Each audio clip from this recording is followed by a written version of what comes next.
Hello, hello.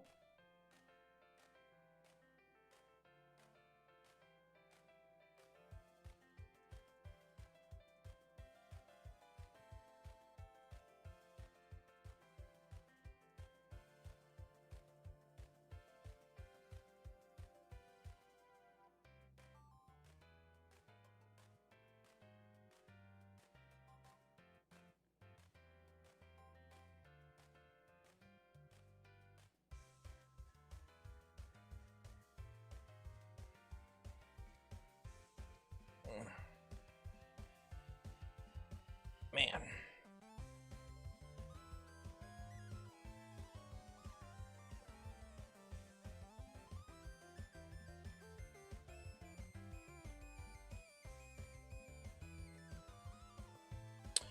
Whew. Hey Tam, you accidentally left your Mikasa video fully public. Interesting. Not my intention. Interesting, not my intention. Well, nothing we can do about it now. It's out there. How was it? Did you like it? Good enough to watch, I guess? We'll see.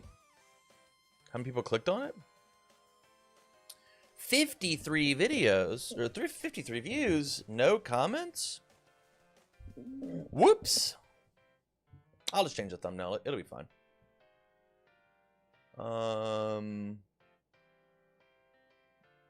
We just won't put the Patreon logo on it, and it'll be chill. Click on this guy, and then make you transparent. Download another one.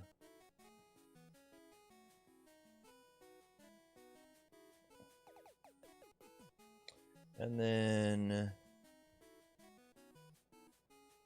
go back here, edit this bad boy, change, click on that, save. Okay, thumbnail's been fixed. Thank you for letting me know. I would have left it. I absolutely would have left it.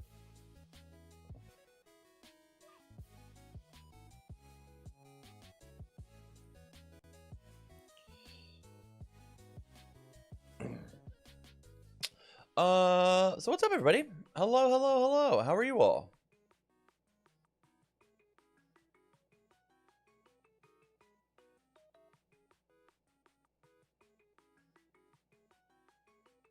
How is everything? How is everyone? I should add my Discord again and let them know that I'm live.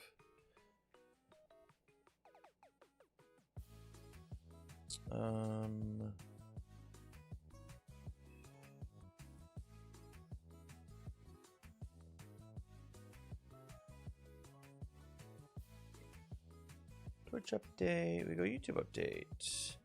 Hello! Hello! Hello to you. Close that.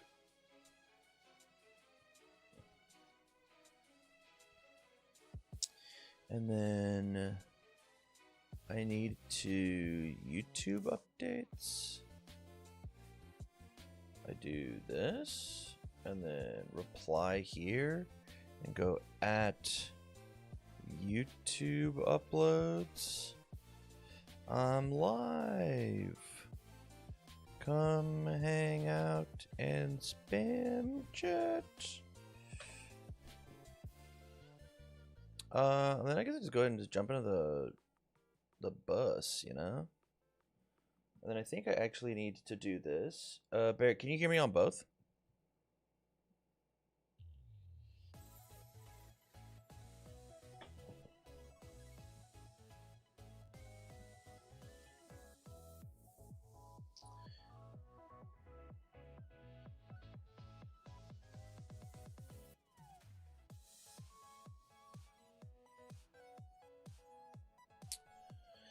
Whew.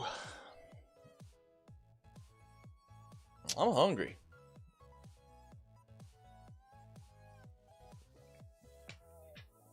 Sorry, I wasn't in here. Yes, I can hear you. What up? Okay, I'm gonna leave myself unmuted on the the Video Ninja, so that when Arc comes in, they're able to get it figured out, know where to go, and then I'll get Okay. them in, get the scene looking all pretty. I made like a 3-person slide scene or whatever, and then I just move some stuff around, and we'll have some fun. Yeah, I've got a ton to talk about this week, huh? Yeah, I've already signed a bunch of tickets. And some of them, I'm a really big fan of Ticket 70. I think Ticket 70 is really, really good. Yeah, that's fair. Yeah, because it happens. I think it happens all the time, man. And I think So having tools like that is sick. no, I think it happens all the time and in other games, right? So I think, Totally. yeah. Yeah. So the cool thing too, obviously this is our first time with a third guest. So I think what matters more is like getting them to like jump in and answer the 100%. questions We're gonna like shill them. way. They're talking the whole Yeah. time. We're not saying shit. This is gonna be the Arc show. I actually, so I almost, so I let me take you for a trip, okay? Let me take you for a ride. There was a back when Tam's socks and Tam's foot have followed. Thank you for the follows over on Twitch. I appreciate that. I watched a Melee podcast called The Scar and Tove Show, where every time yo, what up? We have a guest. Hello. Can you hear me? Ark, can you hear me? Yeah, I can hear you. Can you hear me? I can hear you. So we are gonna do a slight. I'm gonna get you set up, and then I'm gonna go back to my story. Inside of my Discord, you should see me and Barrett sitting in a voice channel that you currently can't join. It's Okay. filled up 2 of 2. Directly above that, there is a waiting room. If you go join the waiting room, I can drag you into the Discord. Cool. One moment.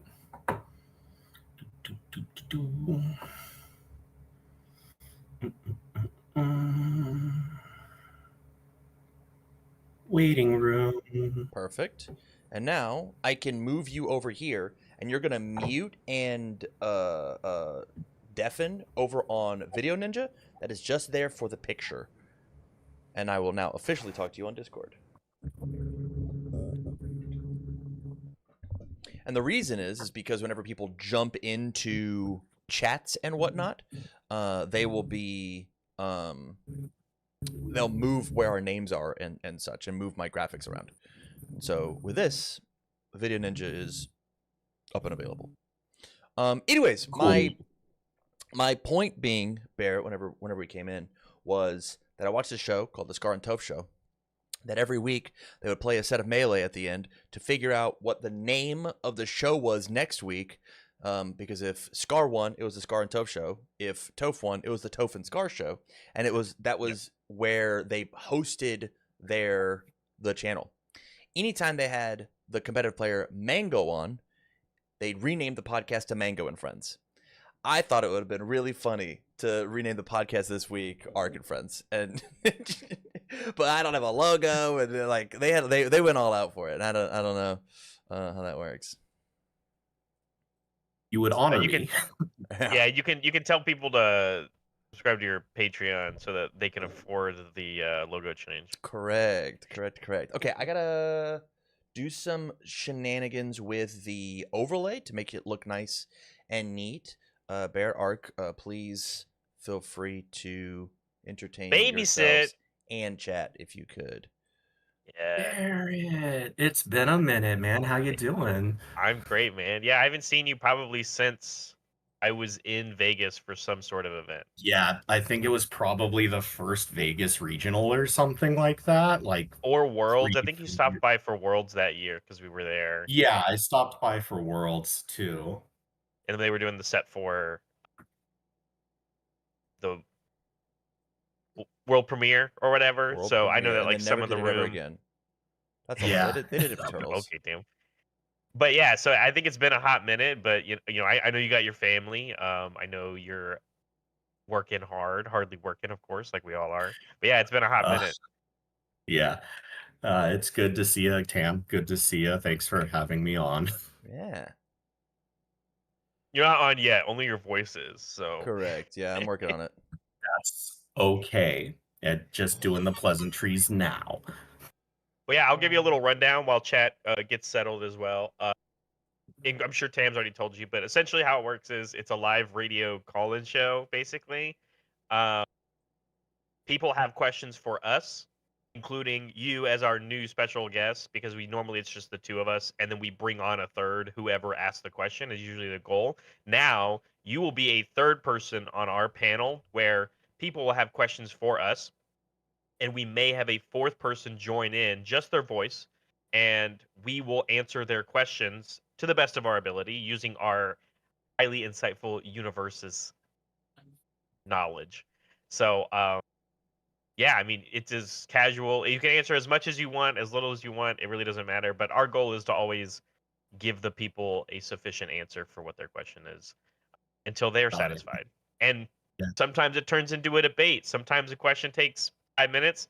Sometimes we sit here and talk for 30 minutes because it's such a like intensive thing to talk about. So it just, don't worry Yeah, about Tam hurting sent me the anybody's link feelings.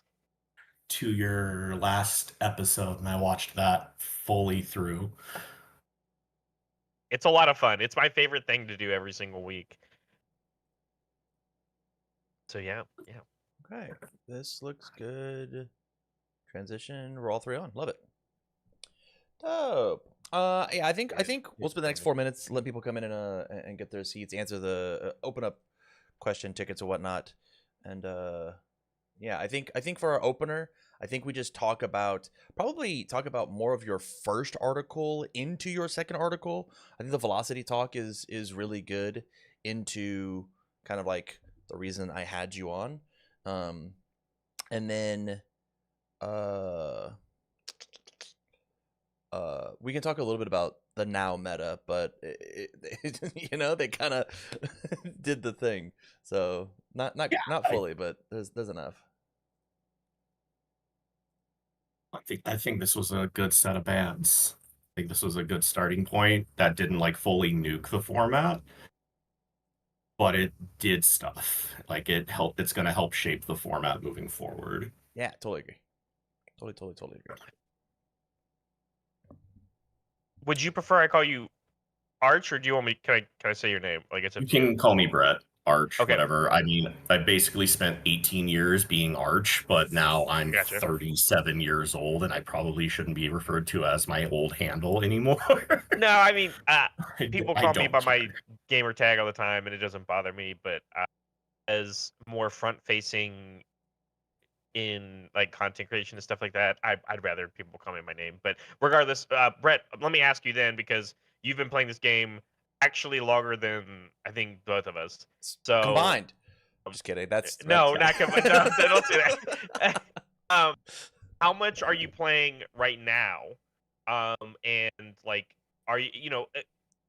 I don't think it's fair for any card gamer to be like, well, I've been playing this game nonstop since I started. That's just not realistic. It's a hobby. We have family. We have real life.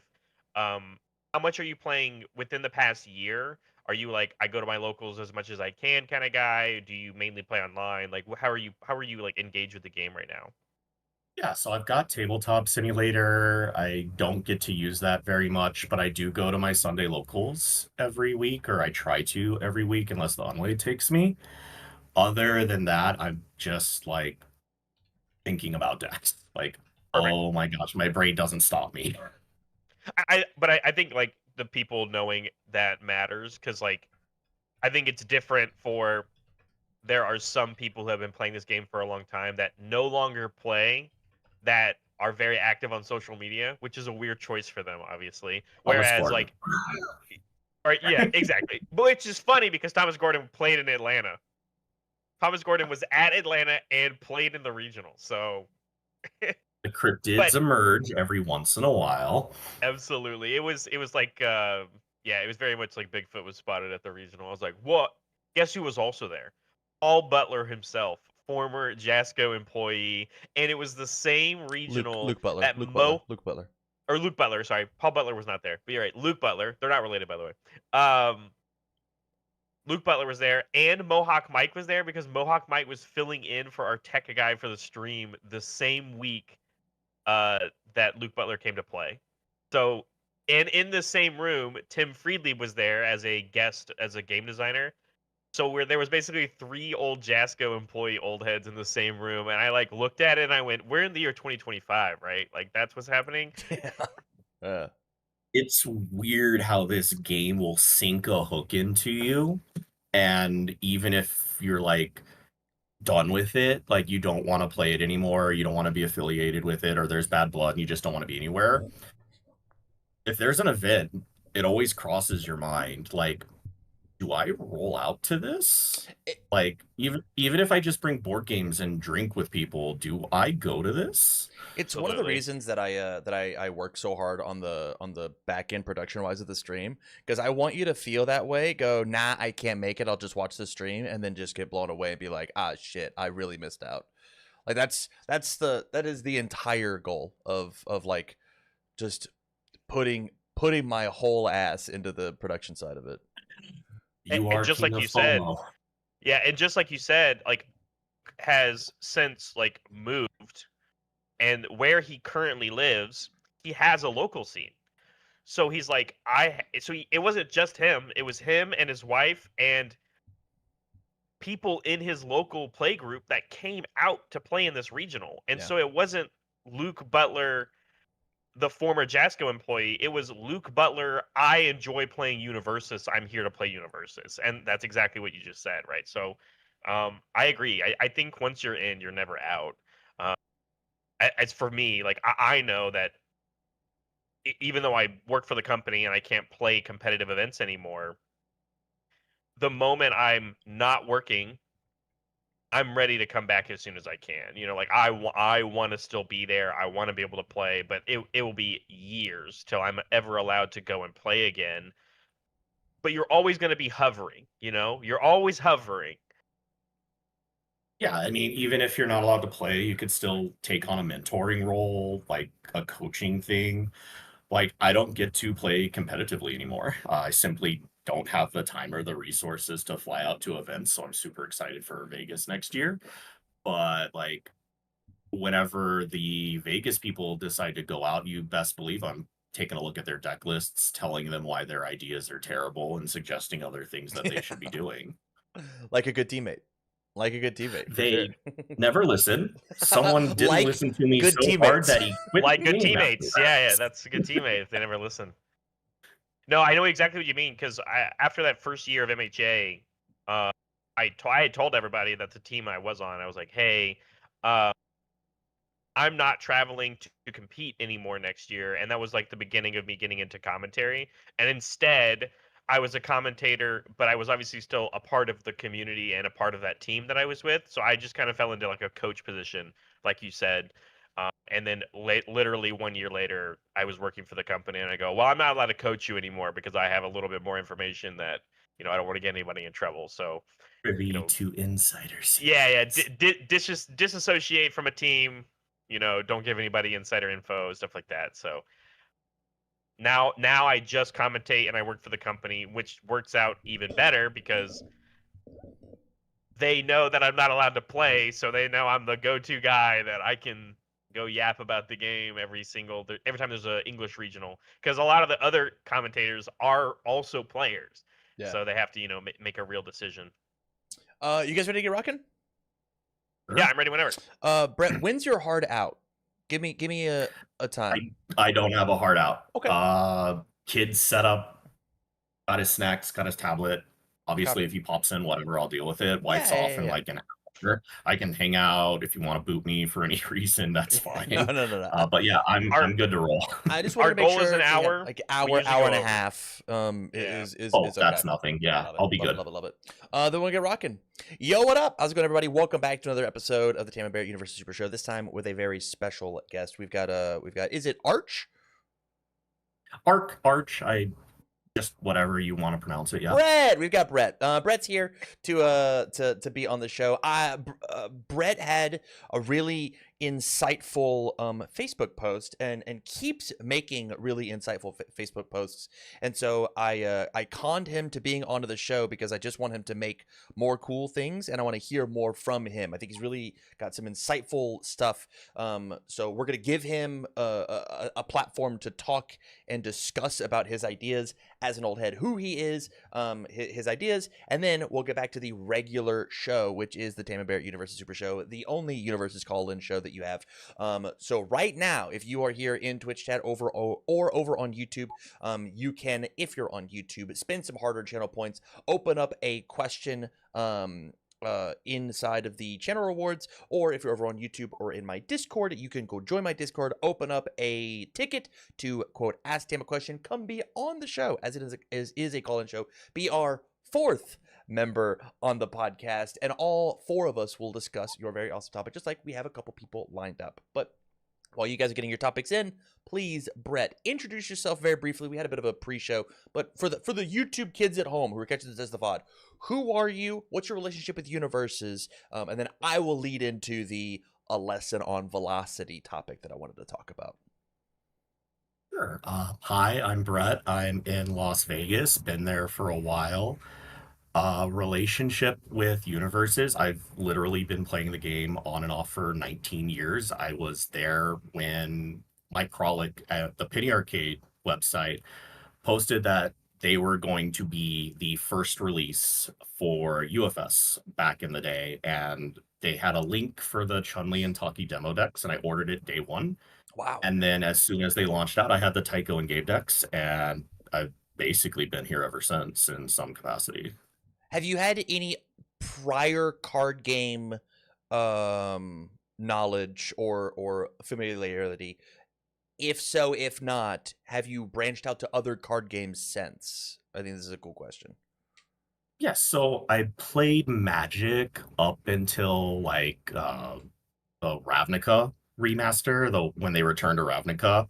I've touched Yu-Gi-Oh for a bit. I got out of that way before Universus came out. I've touched Pokemon. I don't play any other games currently because Universus eats all my brain space. Like, this is such a great game for eating brain space. Even if you're just kind of fiddling with a screensaver in your brain, you can be thinking about Universus in some capacity. And I find that I don't need to be playing anything else. I can just think about this game. It really is the best card game that's ever been made. Like, mechanically, it's so sick. It's so sick. It's the brainworms, like you said. I can't tell you for how. I mean, I always use the word small, but like for how many people do actually play our game, and you go on UVS Ultra and you just look at how many decks people have made, it is insanity, because those are the kind of brainworms that get in people's head. And you're like, what if I just built 40 decks on this deck builder? And then I may only own 1 or 2 of them, but I got this idea and I've got to put it to paper because I don't want to forget about it, because of how many intricacies there are in our game. It's so easy to forget about it. That's like one of the worst feelings in the world, right? When you look at 2 cards and you don't own one of them and you're like, does this work? I think it might work. And then you feel like a bum talking to one of your friends and be like, hey, can I borrow a set of fold-a-body skewers? Yeah. Like, I've got this edge shot idea that I need to try out, and I don't own fold-a-body skewers. Yeah, my most recent brainworm right now is I'm trying to play backup Ghidorah. Ghidorah has access to both the death and void symbol, so we can do harness undeath Mechazoids with to like build in things, commit all their stuff and whatnot, break the Mechazoids, redraw cards, and then you also, because they've got death, they also have access to death rattle, and we can selectively go find the death rattles, so we can assemble 4 death rattles across 4 turns and then go, all right, I'll start building in Mechazoids, killing Mechazoids, burn you for 4. Play this out of the harness of death out of the discard pile, burn you for 4, redraw cycle, and I'm just like, holy cow. I've cracked the case. I don't think it's gonna be good even a little bit, but man, I'm so excited to play it. It's got you thinking, right? Like, it's got you approaching the game from a different angle. My latest Brainword deck had to throw it in the garbage can because they banned Nine Titans, but I was gonna do Nine Titans Buoy with Duplicitous Recollection, where you just form Buoy, put like 10/10 on it, and then snap in Nine Titans That's and so double the funny. Duplicitous and That's just so like funny. 40 them out of nowhere. That's sick. Pretty cool. That's sick. Wow, that's dope. I actually played Bowie for my top 8 this past week, and we had those cards legal. And I'm bummed that I did not do that. I was playing a much more fair game than what you were suggesting. Yeah, uh there are just like when there's a broken card like Nine Titans, obviously you have the obvious decks with it with like Rock Barrage, but it's really fun to think about like, is there a B tier interaction here that suddenly yeah. like just blindsides the format? Oh my And gosh, like, I love that you bring that up because I'm a big fan of cards from like AOT1 that emerging threats, which for everybody that doesn't know what that card does, like that card just says form, flip, tenacious, by the way. mhm, Build a backup in your card pool down to your stage. And so any chaos deck is just allowed to go, or was allowed to go, play Nine Titans in your card pool, build it down, and you've essentially done what Beast Titan Rock Barrage was doing for those decks in any chaos deck, and then you go to town trying to double any speed or damage of a Titan attack, right? So, but like people never cared to do stuff like that because it was just the hard focus on the broken card, right? Yeah. But like you said, finding interactions like that, or in the buoy scenario, like you're not cheating it in, like you're playing it legitimately, like, or you find a way to do so that's not doing what the other decks are doing. Like you said, Duplicitous does the thing as well, and then you're off to the races, right? But people are so hard focused on the most optimized version. We've used that word a lot in the past couple of weeks, that people don't necessarily focus on these kind of sideways niche things. But the way that this game works, and you know this very well, sometimes that off meta niche thing comes out of nowhere to people, and that is enough to sometimes win a tournament because people aren't respecting it or aren't prepared for it. And then because your character choice and your symbol that your character is associated with, that isn't what that main meta thing is doing, you have a different sort of benefit or perk to picking the thing that you did, and you're going to catch some people off guard from what you're doing as well. yeah, Yeah. like that's my bread and butter. Like just finding things that the meta is not prepared for. Speaking of bread and butter, Brett, you are one of the most articulate writers that we have in our game, and I think that the way that you write about the game, I am not a first and foremost, I don't consume much Universus content, and the reason is that I am very impressionable, and I want to make sure that the opinions that I have are my own opinions. And so I'm very selective. I'm very sparse with the things that I watch and I read and I listen to. Every time that I see you post anything in the Facebook page for the Universus community page, I stop what I'm doing and I read the whole thing. And they're massive, long, huge posts, but they're always so eloquently made. And you had your last two, I believe your last two. The first one being a lesson in velocity, which is the big thing that I want to talk about today, and like understanding what the word velocity means in context to Universus. And then your most recent post talking about how the previous meta, as we just had a bunch of bans, was breaking that expectation of velocity. So I'm gonna let you yap a little bit, and me and Barrett are gonna come in, interject so little, ask some questions to make clarifying statements. But man, this is you. What is velocity, and how does it relate to Universus?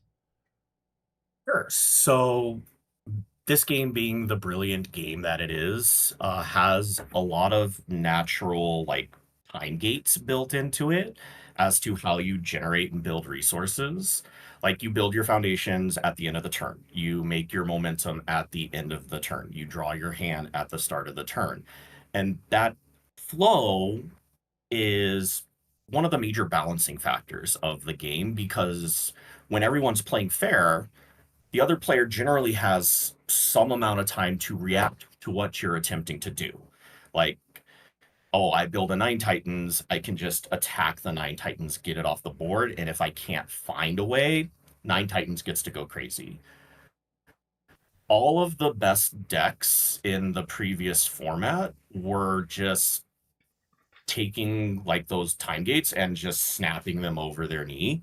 Yeah. They were generating resources instantly, like very efficiently too, like for free. There was no equivalent exchange when it came to generating these resources. The most insane thing, in my opinion, was Titancliff building in Finally Free. Like I thought Titancliff was fine before Finally Free came into play, because at the most it was going to filter you 3 cards, like you trade 3 for 3, and then you maybe built like a number 1 pro, or the pro hero, the 0/6, right, or some other 1/6, and then Finally Free comes out, which is just flip generate a momentum, and you get to just snap that into play with Titancliff. So Godzilla gets to find 3 new cards, build a foundation to help pass control checks, use that foundation to generate momentum, which will help him pass further control checks. So he just got like nitrous injected into his engine, and he just became a lot more terrifying than he already was. And then you think about a lot of the other best decks in the format, and they were also violating velocity in some way, shape, or form. Beast Titans, Rock Barrage, putting in the 9 Titans throughout the ages, teaming with the Attack Titan, just ignoring the natural progressive difficulty gate that a lot of decks have to play against, because most decks aren't capable of playing 6 or 7 attacks on turn 2. That was basically just Porco and Pony with Attack Titan and Devilgen. Of course, Devilgen doing Devilgen things. But now with the bans, a lot of the bans were targeted towards reining those velocity cards in, like bringing the format down to a much more reasonable rate of play. There's a lot less stupidity going on in the format, and I don't think it's going to just completely reshape the format. I still think a lot of the best decks are still going to be up there, but I think the bans were really great at giving like the B tier decks that are just like right on the cusp of breaking through to a top 8 or a top 16, giving them their chance to like finally get in there. Whereas if they just die to City Rampage Titancliff on turn 2, they don't have to worry about that anymore. So maybe they just get that one extra turn they need to exist in the metagame. I mean, you did another velocity card, right? Like even looking at City Rampage, all of your checks for 5 difficulties get +2. That is so much. That card used to exist. It was called reprogramming, and it cost a momentum. And so like that gate has been pushed up an extra turn.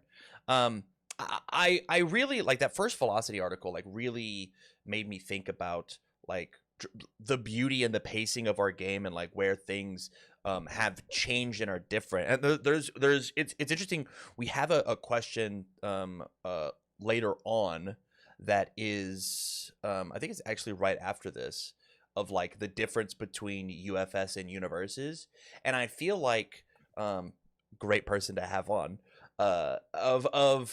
this idea of the game had a natural pacing to it, and it feels like not even necessarily over the last year, but like these last couple of months, this pacing has gone pretty darn quick. But there are some examples of things in the past that have been like really explosive and disregarding this natural pacing of velocity to begin with, you know? Yeah, I mean, even if you go back to MHA1, the 3 best decks in the format were Toko, who gave +3 to his checks, Sue, who just ignored her card pool, and Kirishima, who just snapped foundations into play. Like, the best decks in the format are generally always going to be breaking velocity in some way, shape, or form. It's what makes the game exciting. It's what allows for like the really big, holy crap, I can't believe that just happened plays that you see. So I'm not saying like everything that generates a momentum or violates a bit of velocity needs to be thrown in the bin. No, absolutely not, because then our game just becomes super boring. Yeah. But the current confluence of cards that we have in the environment, or had in the environment, plus just the amount of attention the game's been getting lately across like discords and teams being formed and stuff, decks have just been getting refined at a greater rate than they used to. Titancliff used to be like a 2 of in Godzilla. And out of nowhere, a bunch of Godzilla started topping, and then Titancliff was everywhere. So just more games being played, more refinement being on it. Formats are being quote unquote solved more. Obviously, not to the degree like a Yu-Gi-Oh meta or a Magic the Gathering meta would be. But it used to be with the lack of games being played, the lack of knowledge being shared across teams, it was very easy for like a Miles style character to bring his Terry deck into a tournament and top 8. It wasn't Yeah. a significantly more serious game. The game feels a lot more serious now when you're playing competitively. Yeah, I think, I mean, like there is this like world where we talk grassroots all the time for Universus, and it feels that FGC grassroots idea, and it feels like we've kind of stepped it up into the larger big leagues. We have, you know, some real budget behind what we're doing. We're no longer finishing finals in a Denny's afterwards, right? Like we stay in the hotel to play the event for More civilized. but yeah, for better or for worse, right? I'm sure there's some people that remember those days fondly. But I think like you said, there's more people playing the game now than ever. There are more people asterisks. There is more people playing more games. I think more people are exploring. But I do think that with this big number and with the amount of knowledge, there is like this weird bell curve of like, why would I try something different when I could just play Godzilla? Which is so interesting in a game that normally I'm a hater on so many different characters inside of our game. I want to shrink the number of characters we have. We've introduced an amazing mechanic called backups. Let's throw some of these characters as backups, please, and shrink the number. But I think that like there is so much more game to be explored in every meta that exists, even in the previous one. I mean, not to toot my own horn, I took Mikasa 4, Hizura's Hope, to a second place tournament finish, and my run through that tournament was Midoriya on the move, Devil Jin, Pony, Devil Jin, Midoriya on the move, Devil Jin, Midoriya on the move. I won every game except for the last one, which came down to a nail biter. If they check a 5, they live, and they did. If I check a 3, I don't kill them, and I did. And so like I had the game solved on Mikasa, a deck that we're not even talking about, who breaks velocity in a crazy way. That character's messed up. Not on anybody's radar. Not something that like anybody is trying to mess with. How many Mikasas exist in the format, right? And not even necessarily that, but like how many of these characters that are not being that thoroughly checked out exist? We got to see it a little bit with Phil on their win with Phil with their win on Rodan.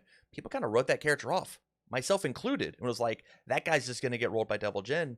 That guy's just going to get rolled by these aggro decks. He didn't, right? Like, Barrett won the bet. Andrew Porat sucks.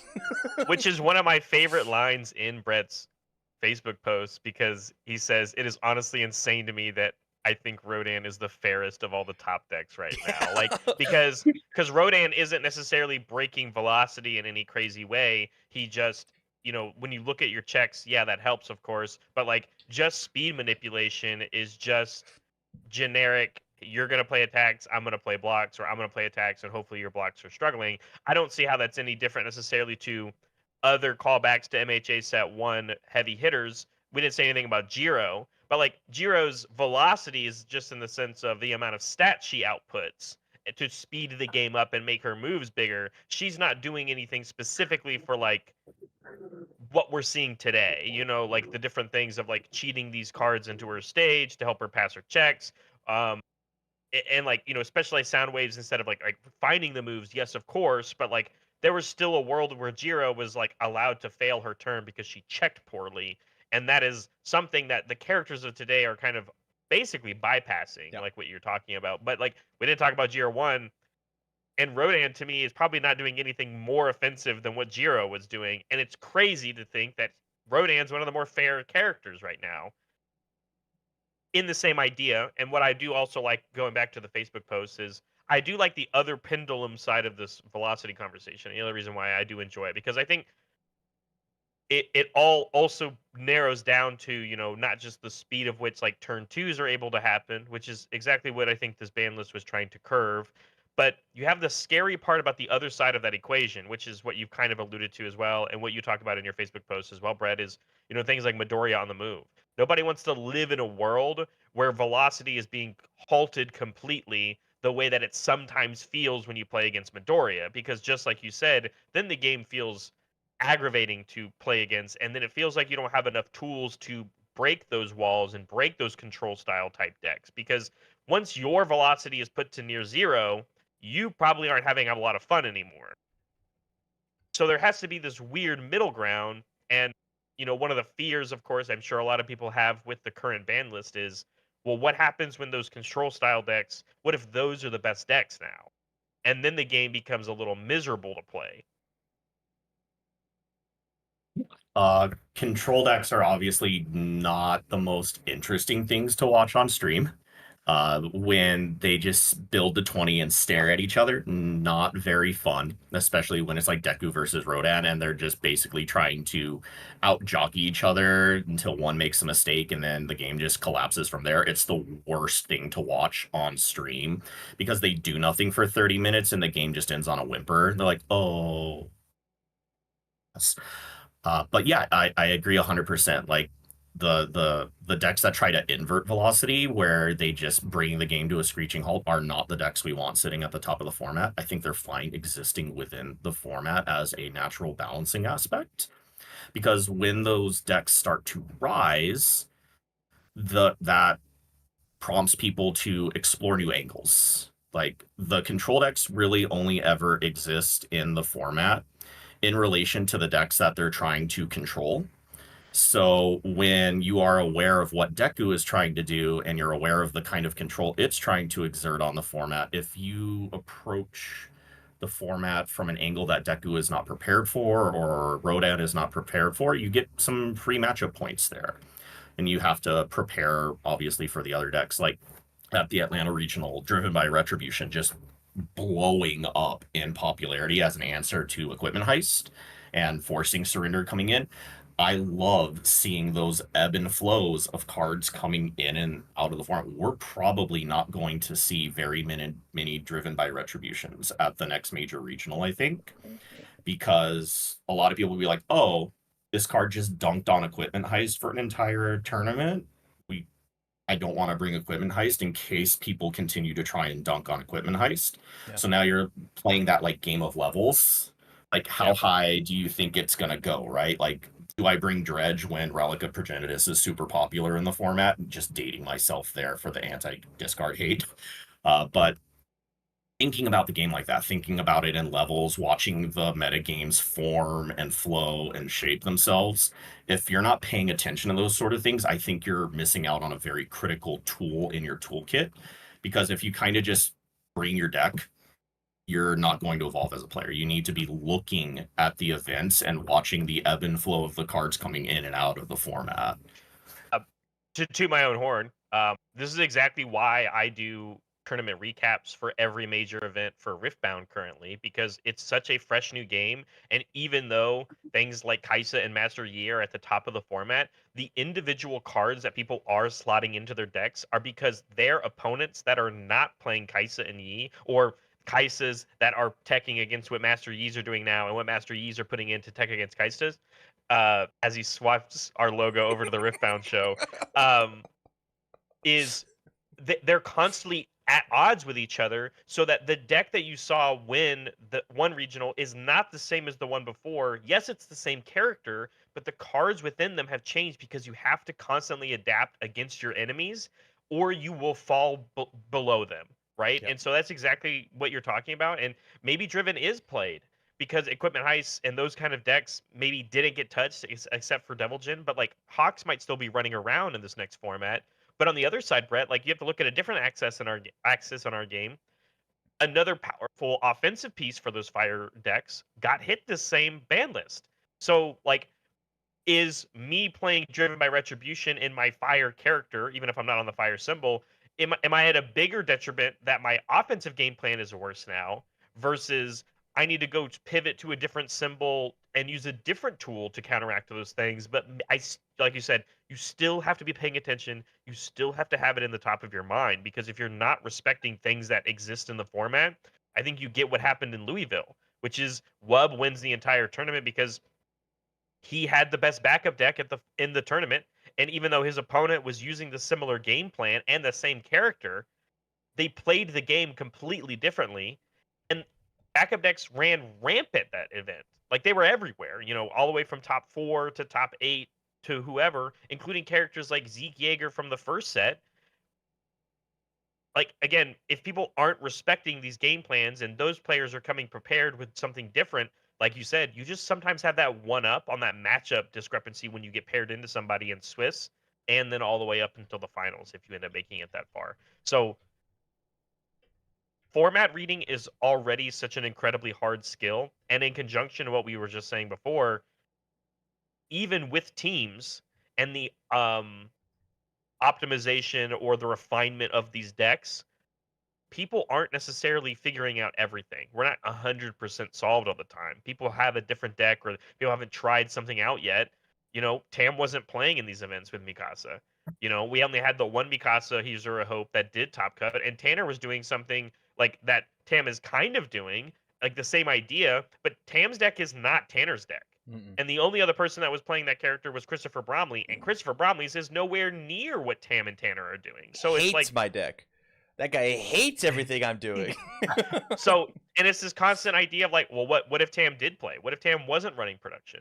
Like, is there a world where he could have done well? I think no, but that's just because I think Tam's washed, and that's why he makes content. But it's always the what if. What happens if Wub didn't show up to that event? Like, that question. Andrew Porat won the first 2 events of this year and hasn't shown up to an event since then. What happens if Andrew Porat shows up with he thinks is the best deck in the format? Who wins the event now? Because every event is different, and all these players, like Phil Birch coming back and like having real investment into the game now is, in my opinion, one of the scariest things if you're a competitive player right now, because Phil Birch is a force to be reckoned with, and he's playing some of the best characters in the format now instead of things like 10 Guy. Mina too. So like people got to buckle up, because man, I think there's a real chance that like Phil Birch shows up at Worlds this year and wins another character card. I think Kevin Broberg is going to have a run for his money. And it's hard to say that Kevin Broberg, the GOAT of Universus, basically, could potentially not run it back again this year, because our game, you have to figure out what you're doing going into that event. And you have to hope you made the right choice, and then also play out of your mind against some of the best players in the entire world. Yeah. Phil is definitely one of the sleeping giants in the game. Like, when he decides to lock in, and when he decides to lock in, there are probably only a handful of like more terrifying players to play in the room. Like a locked in Phil, I'd rather play against Broberg than a locked in Phil. I'd rather play against Tim Keefe than a locked in Phil. I'd rather play against any of the guys than from anyone from Lions Dance or Atlanta. Like, if Dave Wagner decided to lock in at an event and he hasn't touched the game in a couple of years, sure, Dave Wagner's probably going to win that event. Ben Shoemaker shows up, decides to lock in instead of, just drinking beers for the entire tournament. He only has Like, 2 and not the third. like, top 8 is probably going to be half Atlanta at that point. Like, the Atlanta team is they go to sleep, and then when they decide to wake up, they are terrifying. This brings me to our next topic. We have a beautiful person out in the community who has given us a bit of a blast from the past. Shout out to fan of the show, friend of the show, I think first time caller, Voidling, coming in to answer a question. Let me see if I can get this all to answer a question. You are echoing us. to answer a question. You are echoing us. Hello? Hello. We're in. I can't hear you guys. You can't hear No. us. We collectively Okay. decided to not talk. I can't hear you guys. You can't hear us. The echo is back. I can't hear I- you guys. I think we just have to. He has to mute the stream, and then we have yeah. to figure out Discord. Okay. I mean, that makes sense to me. We're figuring it out. Well, I'm going to go ahead and just say that if you guys want your questions on just like Voidling has, all you got to do is go over to twitch.tv and submit a question using your tickets or your channel points and such, or open up a ticket inside of my Discord like Voidling did to get on the show proper.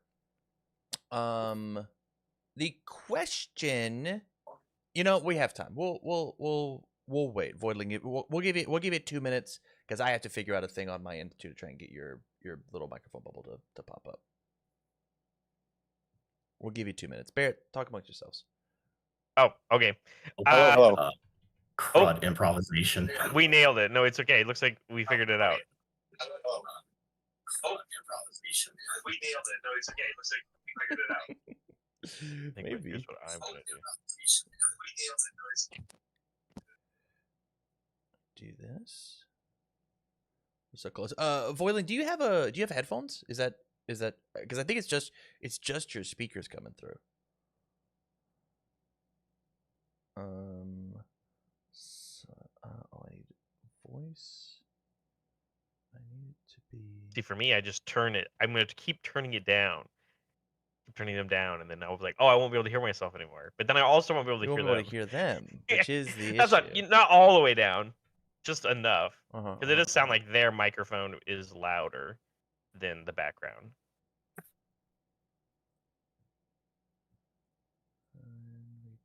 I'm used to commentating anyway, and sometimes you hear yourselves anyway, so I can talk over it.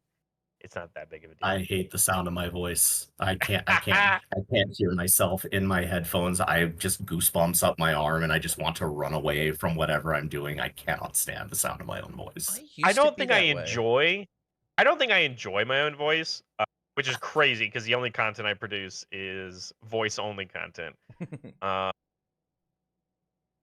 But I think I've just gotten used to it and learned to accept it. And also, you have to remember, Brett, the way that you hear your own voice is not how the rest of the world hears your voice. I don't care about the rest of the world. All I care but it's just something that you get over, right? Like if you're making voiced content or video content or whatever, you are eventually just going to become a nerd to the sound of your own voice, especially when you're editing your own stuff or something. You're just like, oh, I guess that's what I sound like for the last 37 years. That's why I do funny voices sometimes, or I crack jokes because then people forget. I think what we're gonna do is we're gonna rock a different question without them, see if they can figure out their stuff, and then we'll rock it back. Okay, that's fine. So very much along the same line with us. I did not obviously get this one prepped. So Barrett, would you like to read ticket 68 for me while I get the? It's so long. Yeah, it is. Okay. It is long. Sorry about it. All right, so we're gonna jump into a different one, and I think this one is still recently things that we're talking about as well. So this question is given to us by Hablesia. I'm gonna butcher that, and it says, "Hello, Tam and Barrett and Brett. I'm quite happy with the bans. I think they solved the problematic aspect of a meta where the top decks drown anything new or interesting that's happening. But I've heard from other people that UVS hasn't done enough. Deku is going to barely notice Sweeping Daggers being gone. Same for Rodan. And Devil Jin is going to do Devil Jin things anyway, since Devil Jin is just Devil Jin. What are your thoughts on the other two? And by extension, even if he hasn't had the same results, Ghidorah, what are your thoughts of these kind of mostly prison decks? Should UVS do something about them? I do believe that there is counterplay for them, but at the same time, I feel like you have to spread yourself thin since they win the game in different ways. Have a good one. See you in Glasgow, Tam, is also what it says. So, Brett, I'm going to let you go first because we kind of alluded to this, and, it's the same conversation. And yes, a lot of the decks that got hit by this ban list were typically more so focused on the decks that were allowed to turn to you or basically shut you out of the game so early on because they would knock you down so low, even if you did manage to survive, that you're constantly on the back foot. There is still that other side of the format where, although Midoriya hasn't seen a lot of representation right now, it's literally a couple of registers, and Mitchell Chimino, who loves his combo deck, is playing out of his mind trying to play Midoriya, right? But and then you have, Corey Nelson, who makes the finals. The most recent event that Tam went to, Midoriya's came back, of course, and that was before the ban list. Even still, it does feel like a deck like Midoriya didn't really get touched.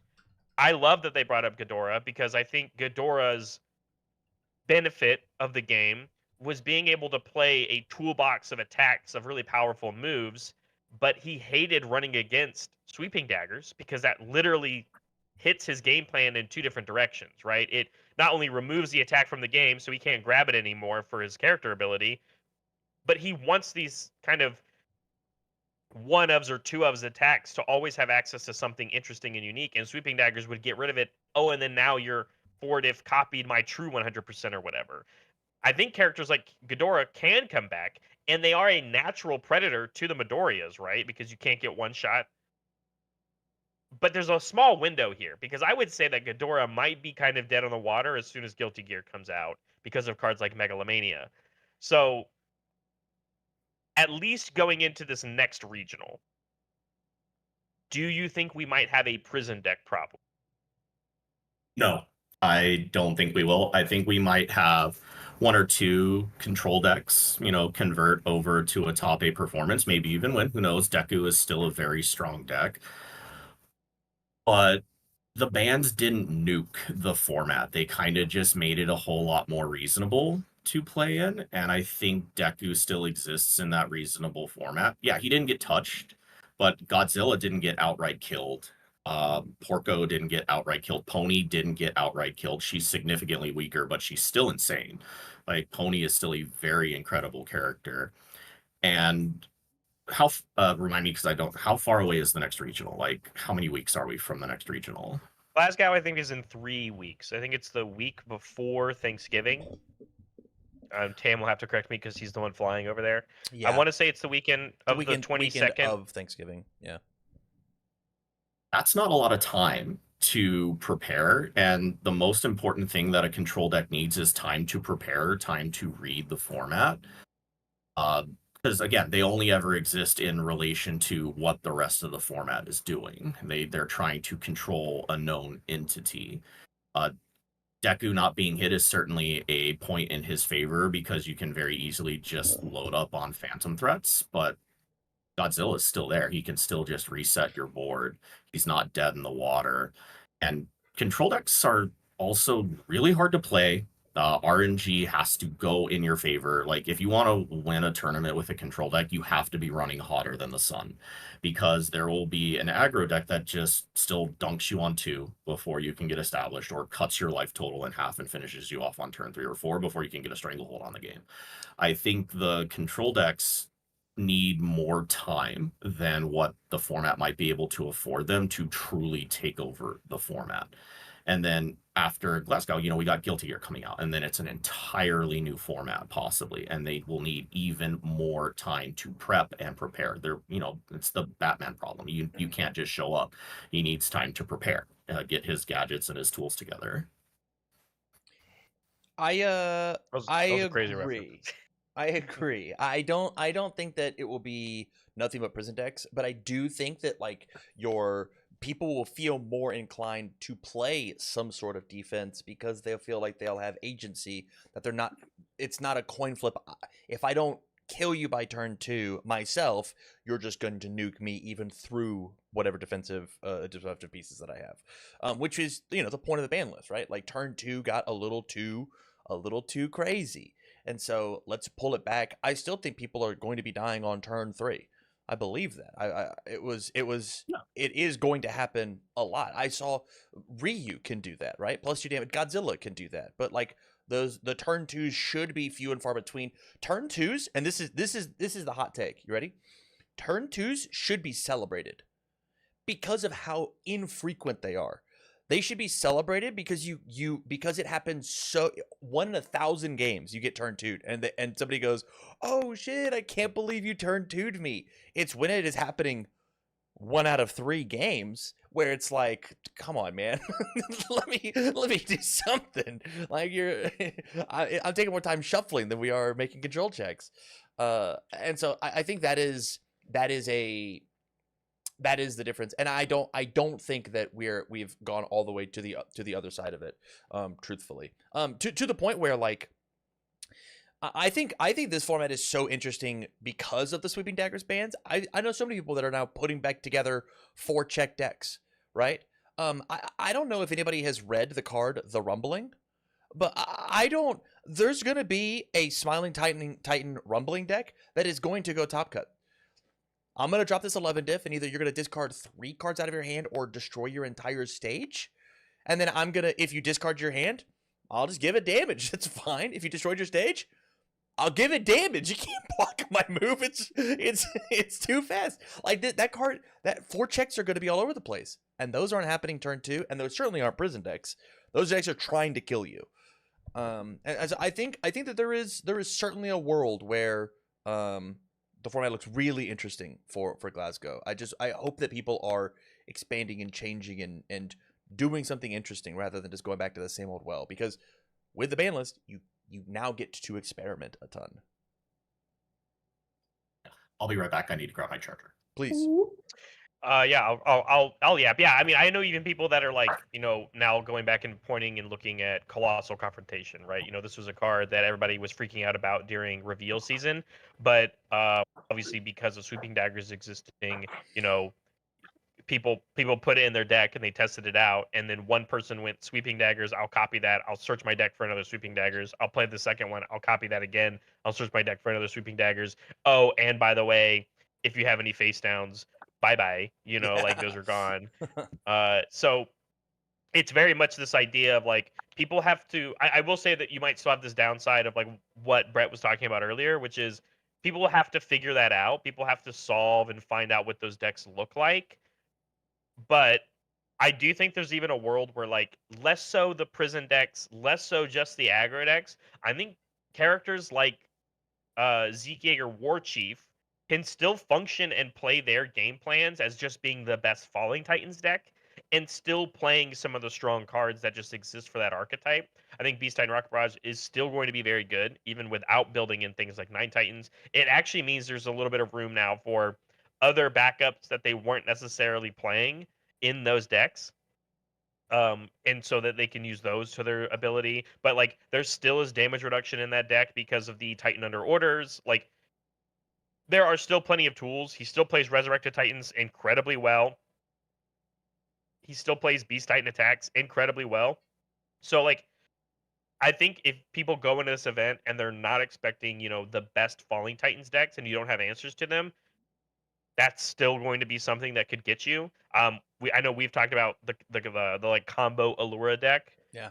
Maybe a lot of these turn 2 decks getting hit is a little bit of space for that deck to come up and do and have a little bit more success, because it maybe means you get that one more turn that you need to not just set up what you need to do, but then also have stuff on the board to protect it for the answers to it, of course. So I do think that there still is that kind of middle ground that can be, and again, we talked about equipment heists. I think people will still try out Devil Jin, of course, just like the person asked in their question. Like, Devil Jin is still good enough, and I think that's why he was the best equipment heist deck right at the get-go, because even if you didn't find equipment heist, he still got to do the Devil Jin thing, and being able to shove in aerial goblin bolts, and being able to shove in, he could start his turn with 0 teamings, add 1 in, and because equipment heist would build him a military airship, he would then have 1 ready to go. So like he still has the camouflage counters, which you have to respect the low blocks, and he can still zone mix up you. So like that character will still be good. And if they are still playing equipment heist, Massive Mute Machine is still in the format. And we saw the success of the equipment heist decks from Hawks have success overseas already. I think that deck can come back. And I think Ryan Levine is going to be networking and teching Hawks still to this day until that character rotates. So if he shows up to Buffalo or, gives some inklings of some ideas to some people overseas for Glasgow, or I do know that America is sending a bunch of people to Glasgow, Tam included, a lot of people in the trading post. Like, we might not have a European winner in Glasgow, like, because there are some good players that are going over, and that means whatever they're focusing on in their play groups could be what ends up winning this whole event. So I think it is kind of up in the air. It's a whole new format, of course, like you said. Brett makes a good point. It's literally only about 2 weeks away. And that's not including the travel time that it takes for people to get there from here. So they're going to have even less time to test for people that are here in America versus how many people are going to be like, well, Peak Finger didn't get hit aside from Sweeping Daggers. Why don't I just play a good old fashioned stat stick character like Peak Finger right in the brand new format? Because now it means I just won't get turned 2'd as much and I can play just as good a Universus as anybody, right? So, I think any of these characters could come back and be talked about. Or, Tam shows up and just wins with Mikasa, That'd be neat. Yeah. Can I say one thing about Sweeping Daggers real quick? Yeah, please. Yeah, sure. How messed up is your format that a card that is only good because of the other attacks in the format got banned? Man, it's crazy for the guy who has a character card that was only supposed to be as good as the other attacks in the format, and that character sucked. So, how is Sweeping Daggers going to be good? The insanity about Sweeping Daggers is it gave you the rate of those cards at 4.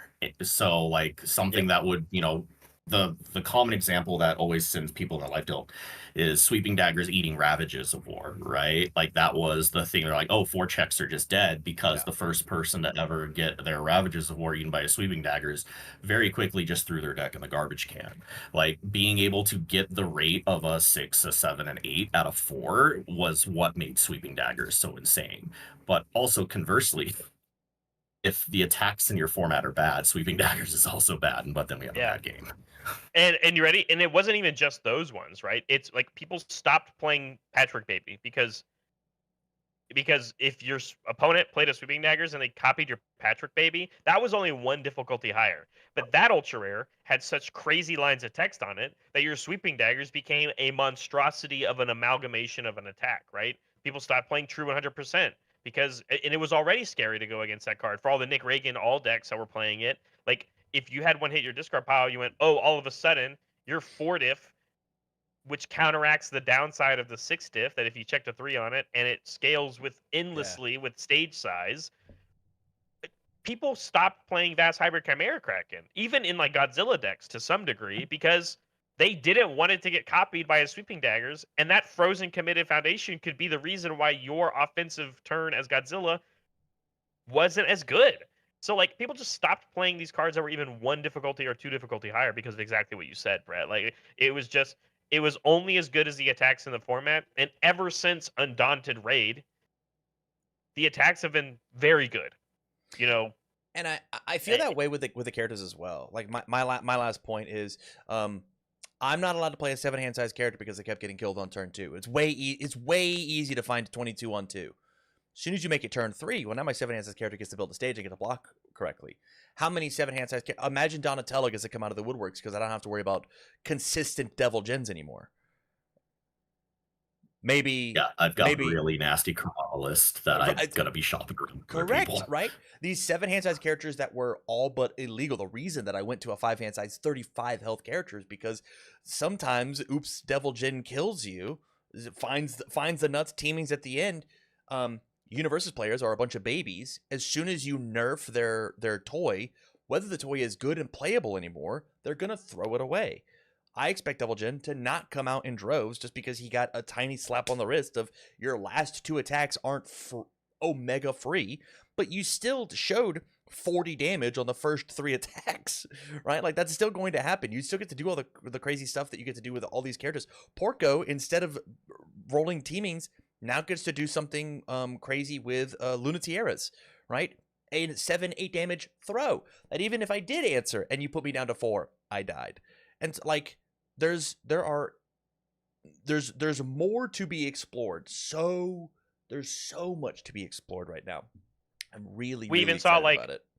and like you said, like I think Porco was just like the king of the crop for like the aggro 7-hander, but like there are other aggro 7-handers, right? So, like Jamie, when at least on his release in Louisville, like a bunch of people with almost very few time to test that character actually registered that character, and there was one or two of them I think on a win and in. So aggro 7-hand size Jamie might feel a little more confident to play the game now. Yeah. I think there's also going to be the people that are the pony enthusiasts out there figuring out how to resolve that deck, and instead of it being this pure aggro king that she was, she can become this crazy Rodan adjacent but differently shaped character, because at the same time you have that same ability of just like, hey, I don't like these ones, get rid of them, draw new ones. And Yeah. like that is powerful enough in its own because of being able to basically sculpt your hand on every enhanced step, right? As well as generating these horn counters that are going to get you value for perfect blocks or zone mix-ups, and she still gives plus and minus speed, right? So it's like she didn't like lose a ton of tools from the ban list. She just instead took a hit to her character card and will change the way that the character is going to be played. Yeah, she became reasonable. Like the bans were about making the format more reasonable, not resetting it entirely, just opening it up, letting it breathe. It was so constrained before the bans. You were on a very strict clock. And hopefully we've got like half a turn, a whole extra turn of breathing room here for decks like Jester to start showing up in the format. I've got a very nasty Jester list, and I know Tam likes Jester a lot. Like Annie Awakened is a really awesome character, but she just needed that one extra turn to get online. And I think these bans were aimed at giving those decks that one extra turn they need to start existing in the format. Yeah, it is going to be interesting. Obviously, I think we will, given 1 month, and then of course there's a set release this month, so that is another one. Given that month as well, like there will be a whole new Blitz booster, which is going to Everything. shake things up, and a new mechanic. But basically, once that set comes out, aside from other ban lists, of course, it's the road to Worlds, right? There's literally an entire month of not just the regional in December, but after that regional happens, that will be the last regional, and then there's nothing in January, and Worlds is at the end of February this year. The end of February. So there is essentially going to be almost 2.5, almost 3 months from the Buffalo regional where people are going to figure it out. They're going to figure it out, and even then, based off of the conversation we had earlier, they're not going to figure it out, or not going to figure out the whole big picture. But whatever the world or the community decides to be what the picture is going to be, all hands on deck to figure out what's going to happen at Worlds. There's a small asterisk there. I believe that the KOF challenger deck's coming out before. That's also true. Yeah, They do come out before. yeah. But it's a challenge deck. You can figure it out. With that said, though, we've been yapping, and Voidling says that he's got it figured out. So we're gonna test it, and if that's true, we'll get him on. If not, I'll boot him, and we'll talk about him poorly. We'll only say behind nice his things back. about him. Yeah, for sure. Only nice things. Voidling, unmute and see if I'm echoing. Testing. 1, 2, 3. Hello? We can hear you. Beautiful. Absolutely amazing. Hello, welcome to the show. Thanks for bearing with us through the technical difficulties. Thank you. I'm sorry I didn't have a headphone ready, so that's the reason why. It's all good. So what is your question for the show? Well, you guys seem very knowledgeable, and I want to ask a couple, but the main one is, why did they change it from UFS to Universus? That's it? That's the first part? That's the That's first the first part. question. Okay. I don't get it. I was completely fine with UFS. Maybe like UFC was mad. I don't know. I like that answer a lot more. I would like to not go first. I think I have some different like things to think about than what the main thing would be. So the idea of I'll go. rebranding. Why did they rebrand? Yeah, Brett. Why the rebrand? What do you think? There is a lot to be said about the concept of rebirth. Rebranding is kind of a rebirth for the game. And when we sort of rebranded from UFS over to Universes, we were like, it felt like they were trying to shed some of the baggage that was associated with that name. UFS has a lot of stuff following it over the years, and being able to get away from that moniker not only symbolically is your game changing, but it also opens up opportunities where shops and distributors are like, oh, we're never touching UFS ever again. They're like, oh, hey, this is a new game. Maybe we can do something about it now. Oh, okay, that makes sense then if you say it like that. Yeah, I Yeah, heard of that was- shops being like, UFS, didn't that game die twice? And we're like, no, it didn't. It changed owners or whatever. And so like that negative connotation can just be a sticking point. And like Brett said, we'll just say, I don't have a store owner go, I already have low margins on trading card games. Why would I play with something that has risk associated to it instead of something? I'll just spend that same money on Pokemon. I'll spend that same money on Yu-Gi-Oh or Magic. Why take the risk? You know? And they even did like a similar idea. I think like Brett in the beginning too, of like there is a real benefit to not just like full sending a rebranded name, and then it also coincided with uh the release of a new change of the format. You know, like they everything that was printed before MHA1 was no longer playable. They said, nope, no more. Everything from here on will be playable. And it even wasn't until after set 6 of MHA that they were like, oh, but wait, hold on. We're going to change our card back again, and we are going to open it back up to that multi-IP kind of thing that they used to do, but under the new name, it has a different association. And the same idea why, if you are familiar with other card games, Vanguard has rebranded twice, and they have rebooted their game twice, and it has led to good and bad outcomes. And also the same idea of how Dragon Ball Super did this. Dragon Ball Super, you can still play with the old cards in their other format, but they made a new game that uses essentially the same mechanics of the Dragon Ball Super game, but they called it something a little bit different. And then it was a time for them to kind of like reset and redial things in, because the problem that was going on in that game was you had to power creep every set or nobody would buy your product. So that's a bad business model for people, for basically just telling people, hey, the cards you've bought beforehand are invalidated, even though that game never rotated. So it was like, well, you power creeping my cards and saying that these are unplayable because the new Gohan or the new Goku does what the old Goku does, but that one's dialed up to an 11, whereas the other Goku was only a dial 9. And you go, well, now I can't play the 9 anymore because I just lose to the 11 over a time. And so it's more so of like, I think there was a level of that as well in our game. I think it was good timing though, because at least for HA1, it was coming off of COVID and the card game war that was basically an evolution, the blow up that was coming out of COVID, I think gave a good opportunity for something like this to occur. I think there was also some legal reasons with the with Jason acquiring the MHA license and how they had the demographic as its own standalone card game.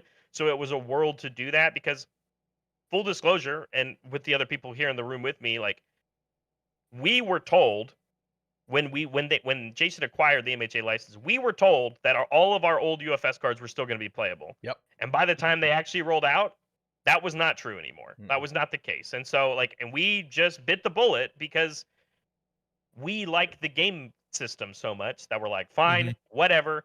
And then we tried to keep ourselves playing with them because retro was still a thing that you could play, right? And we were like, oh, we'll be able to use our cards in retro or whatever. But like, we were told straight up that our cards were going to be playable, and then that just wasn't the case. So there are downsides and there are negative connotations that come with when you do a reset like this. But the rebrand specifically, I think the other guys touched on it really well, which is when your game has changed ownership too many times, there are negative associations for the people that you have to sell the game to, aka the card stores, the local game shops. And if they've already been bitten bad by it once, they're not going to pick up your new one. And at least in my opinion, the idea of changing the name and doing a reset kind of shifts that it's a different game when the reality it isn't a different game. But new management can maybe give you a little bit of trust back for those local game stores. And I do think it did, because like people were willing to try the game out again when we did do the shift versus the game not really growing anymore back in the old days. I'm gonna rub a genie's lamp in. I now own the company. I think the perfect rebrand is actually to take and say that the game that we play, it fully encapsulated, is Universus, and the system is called the Universal Fighting System, and that is the idea of multiple drawing cards, making control checks, playing foundations, playing attacks with progressive difficulty, blocking with cards from your hand, speed and damage, and that I use the Universal Fighting System with my Yu Yu Hakusho cards. I use the Universal Fighting System with my Hero Academia cards. I use the Universal Fighting System, and that is just like the verb of how I play the game. That is the branding that I would use if I owned the game. So that like the Universal Fighting System, the core mechanics of the game, didn't go anywhere. It just changed what its identity was. Because like, hey, what game do you play? Well, the game's called Universus, and it uses the UFS. It uses UFS as the Universal Fighting System. Oh, what is that? Well, Flesh and Blood's actually very similar to UFS because of the way that you play the game. It's very, very close. You play with cards out of your hand. You block with cards out of your hand. Instead of making control checks, you pitch with cards. Like, it's so close. But the game system is called UFS. I think. Yeah, and remember, the V brings the U and the S us together. Yep, for sure. For sure it does. Yeah. Anyways, everybody at home, the Tampa Bay Universe Super Show is brought to you by our first sponsor, Red Vine. Make sure that your hands get nice and sticky for whenever you pick up your playing cards. Don't ask to read mine, though. Don't ask to read mine. I had something else to say. Like, this is a great card game. Love it. And that's why I got into it, because I like fighting games. I like hanging out with my friends. I like cards. I like Yu-Gi-Oh! I like all the different systems. And what was interesting was this game is, to me, far more complex than Magic the Gathering, even though Magic the Gathering players will deny that up the wall. This game, every single foundation, to me, is considered like equivalent to a land in Magic. So when you tap a foundation, that's a resource that is very valuable. So the mental stack in Universus was so much greater, and that's why it's so interesting to build these kinds of decks with the 3 character colors. And when I started looking into Universus, I was having a hard time trying to build a deck just because the card frames changed, and they kind of seemed a little bit ashamed of the resource system. I had to really look and dig for the resources to even know, oh, that's what a chaos symbol is. Oh, that's where the pyro is. So interesting. And I'm really into it more so now, because when I started, I loved Guilty Gear. It was my favorite fighting game. And now, X amount of years later, 20 years later, they finally have Guilty Gear, and they're using screen grabs of the game instead of fresh art like they did with Soul Calibur 3 or whatever. That's a licensing thing. I'm sure Guilty Gear was like, you have to use screen grabs. I will go on record to say that if the UVS games, if they could make custom art for every single set, I imagine they would. Because think about all of the alt art crazy awesome things that they want to do. Like it's so, like, the art in this game is so incredible. I'm sure that the Guilty Gear guys are like, screen grabs are it. You have to play the game and pause it, and then that's what you get to do. I have to imagine. And that's crazy to me, because I love the art style of Guilty Gear. I love the original art of it. I love the 2D aspect of it. Yeah. So to see, like, Invite Hell, the card that I was most looking forward to playing Eddie Zato Ichi, if I could play that character in Guilty Gear on UFS and be able to do Invite Hell loops like I do in the game, that's the perfect one-to-one. That's exactly why I play UFS, because you play the character card and you have the character do things like he does in the whatever meta narrative of the game, and then you do the attacks, whether it's like a ranged attack that can be blocked for 0 if you have another range to block it, or if you have unblockable attack to represent how much damage and how difficult the attack is, so you have to commit all your resources. And if you only check a control check too, well, you better commit all of it. So it's really interesting that this game is so, like, it's almost the same, but in a lot of ways I have a hard time putting it back together and making the same kind of decisions I want to make with that game. I'll I'm ask sorry the if I'm question going for you off then. the rails. Oh no, I'll ask the question for you then, because it was in your thing, and I think this is a fun question. We're gonna cut it short because we are yapping, and I do have at least one more thing that I want to talk about. Is Universus a better game than UFS? Because they're Depends different. on who you're talking to. They're different. Well, I'm talking to these 4 individuals, myself included. Is Universus a better game than UFS? Do you like the new age from we'll say MHA forward from Soul Calibur backwards, right? I'm gonna say yes. I think the fundamental rule changes that we acquired when we shifted over to the new stuff, I think were overall better for the game. I know this is a hot take, but I think symbol chaining is garbage. I think it is very cool, and the idea of trying to game the system, and as somebody who even played a deck that abused the symbol chain back in Nationals or Worlds of 2019, I get it. Like, I understand the appeal of it, but it is so complicated to getting new players to join the game. It's that our game at that point beforehand was not about acquiring new players. It was very it felt like it was just this idea of like when we joined the game, you had to get your ass beat for 3 months before you were even allowed to win a game, because that's just how good or that's how difficult our game was. And then on top of that, I think attacking on turn 1 was just a world of creating problems in general. Just like the ability, again, we're talking about turn 2s now, but like I don't even want to get started on the conversations where decks were killing you on turn 1 back in the old days. You know, like I don't want to have that conversation because it's not a real conversation. Somebody didn't get to play the game, and that sucks. And that's the same idea that we're talking about in turn 2s. So like I think that was great. I'm glad we got rid of that. Since in the new world of Universus, right? The mulligan rule change I think is great. You know, I think it feels a lot better. Oh my I think, goodness! Hey, remove Yeah. your hand and then redraw. remove your hand. I drew 5 attacks Yeah. and I just lose them. Yeah, idiot. Shuffle better. Yeah, dude. Yeah. And then eventually it just started enabling combo decks like Yeah. And then it Technical Sphere. enabled combos, dude. It was crazy, man. Like, again, this was a world that we were all just like, yeah, man, that's how the game's played. And it's just like, when you do look at it, like, I don't have the rose tinted glasses. I don't like retro. I don't like using those cards anymore. I think when we left what that game system was doing and the cards that had been developed up until that point, and that is also a different conversation, obviously, because of the sets that were leading towards the end of UFS, leading into Universus, I think was a very NPE game experience, at least for me. So, like, I say yes, I think Universus is a better game if you are putting them in these 2 buckets. Mhm. And I do think a lot of it did come down to the rule changes. And then also, I think when it comes to a rebrand and a big thing that we're kind of talking about, it allows you to hit that reset button on like, hey, what do we think is acceptable? Where do we get to reset that kind of power level line? Because I think the trajectory that we were on before COVID was a dangerous trajectory.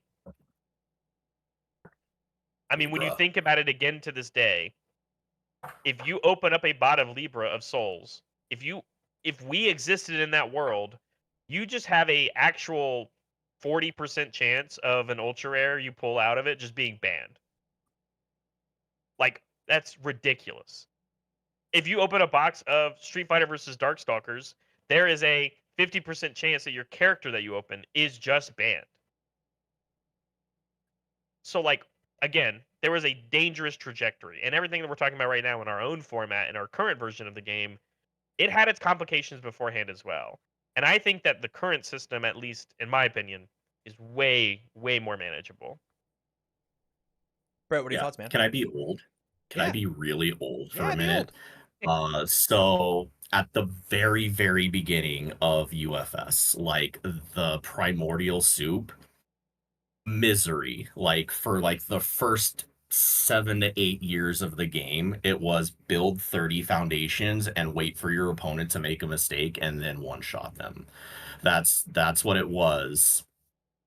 And then Jason picked up the game and worked very hard to get away from that, but kind of swung in the completely other direction where the offensive sort of power just kind of got out of hand. And now with the new company and the rebrand and the new rules and the design choices that they're making and the fact that they have like just an actual company working on the game than a bunch of volunteers that they managed to scrabble together, put under an NDA, and then there's just like Jason pulling the strings in the background. Uh, Universus is a significantly better game than it used to be. Uh, I remember the regionals where Happy Holidays was legal, and those Yes. were just the most miserable experiences on the face of the earth. Because if your opponent played a Happy Holidays and you didn't have a Happy Holidays in response, and everyone go look up that card on UVS Ultra, you lost the game. Don't worry. Like if you sorry, did Grandpa. not I don't know have what that one does. Okay, so basically that card said each player shows their hand to the other one, and they can't attack each other for a turn. So if you played a Happy Holidays, you just got to dump your hand, consequence free. And the foundations in back then were significantly more insane than they are right now. Like you go and look up like Higher Caliber, Blood Runs True, Shinobi Oh, yeah. Tradition, Blood Runs Mania, True. those sort of cards. You just got to put 8 of them into play, absolutely consequence free. And then the opponent had to answer with their own Happy Holidays so they could put their 8 foundations into play, absolutely consequence free. And then the opponent, you drew your hand, you're like, sick, I got another Happy Holidays. Not going to attack the opponent. I'm just going to dump my hand again. And you just went back and forth like that, just staring at each other. And it was the most boring, mentally exhausting experience in the game. Like 20, 30, like mill decks were dominant in those formats simply because the games went so long. Omar won. Omar Chavez won his character card off of mill. And like not even like a dedicated mill, just like Higher Caliber makes you control check. I'm just gonna make them control check too many times where eventually the math says at X number of turns I win the game. Not a fun format. The format died very quickly after that. And yeah, just the game right now is significantly better than it used to be because they actually end. I'm gonna. The game's better. Welcome to Universus. Agree. I think Universus is better than UFS, even in the thing. And there's a caveat from the audience, from the hit podcast where Wub says. So most of us, I think the MHA era on is all we really care about, which was rebrand. I think even from MHA Spotlight, right, sets 1 through 6 to now, I like the game better now than I like the game back in like the MHA golden days, right? I do think the game is getting better to be the best that it can be with easy rule changes, with things like committing your character for costs. Like those are ticks in the wrong direction, I think, of making the game needlessly complex, accidentally gotchaing your opponent, and that is not a fun point of discovery for the game, right? The unique keyword is way better than it has ever been because of the abuse that happens. It's the same idea of attacking on turn 1, right? It was never useful until you abused it, right? And so there are so many things like this mechanically in the game that are currently being taken out that I think is interesting. Then I'm not gonna read chat. Sorry, I was gonna crash out.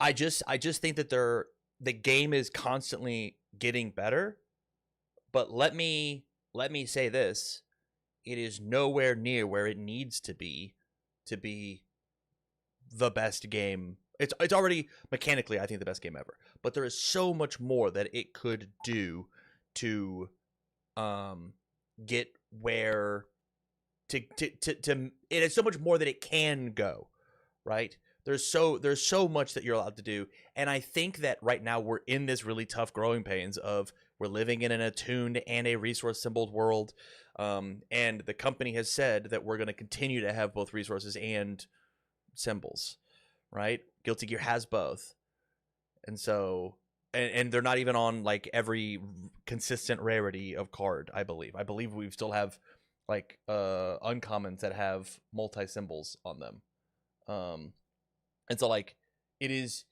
I just want the game to be consistent. Yeah, we have uncommon attacks with multi symbols. I just want the game to be consistent in the decisions that it makes, but exploratory in the not the in the mechanics that it has. I want the game to be consistent, and I want the mechanics to be exploratory. If that makes sense, that's how I think you make this the game be better than Universus. Whereas previously, the game was, at least when I was playing, it felt like there were hand waves all the time of like how mechanics worked or how things happened, and the game felt a little samey when it came to like how people were playing the game, right? The introduction of backups is like such a breath of fresh air when it comes to the idea of UVS versus MHA versus UFS, right? Like even that is like such a breath of fresh air. I really like it.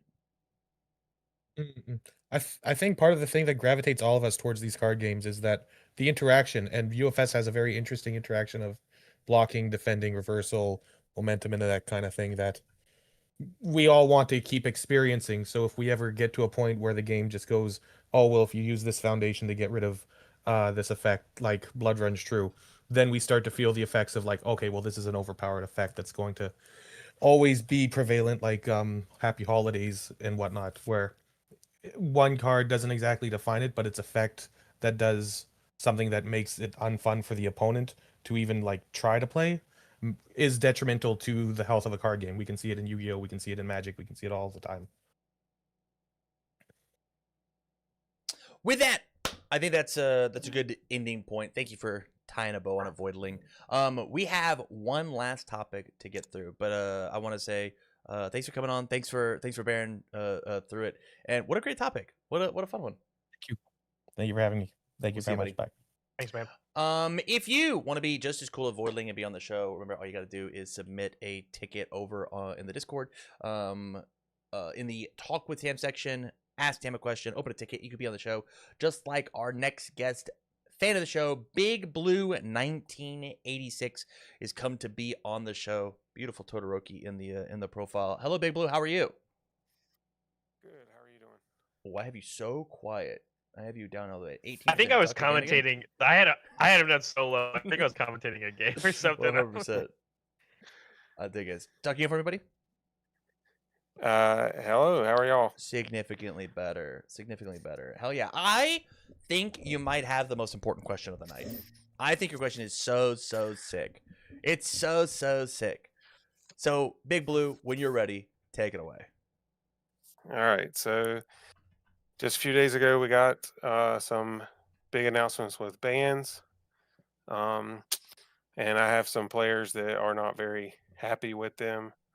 So I just wanted to ask y'all's opinion on how do you talk your locals off the ledge when cards they liked to play with get banned? And how do you stop them from wanting to quit playing the game when these cards get banned?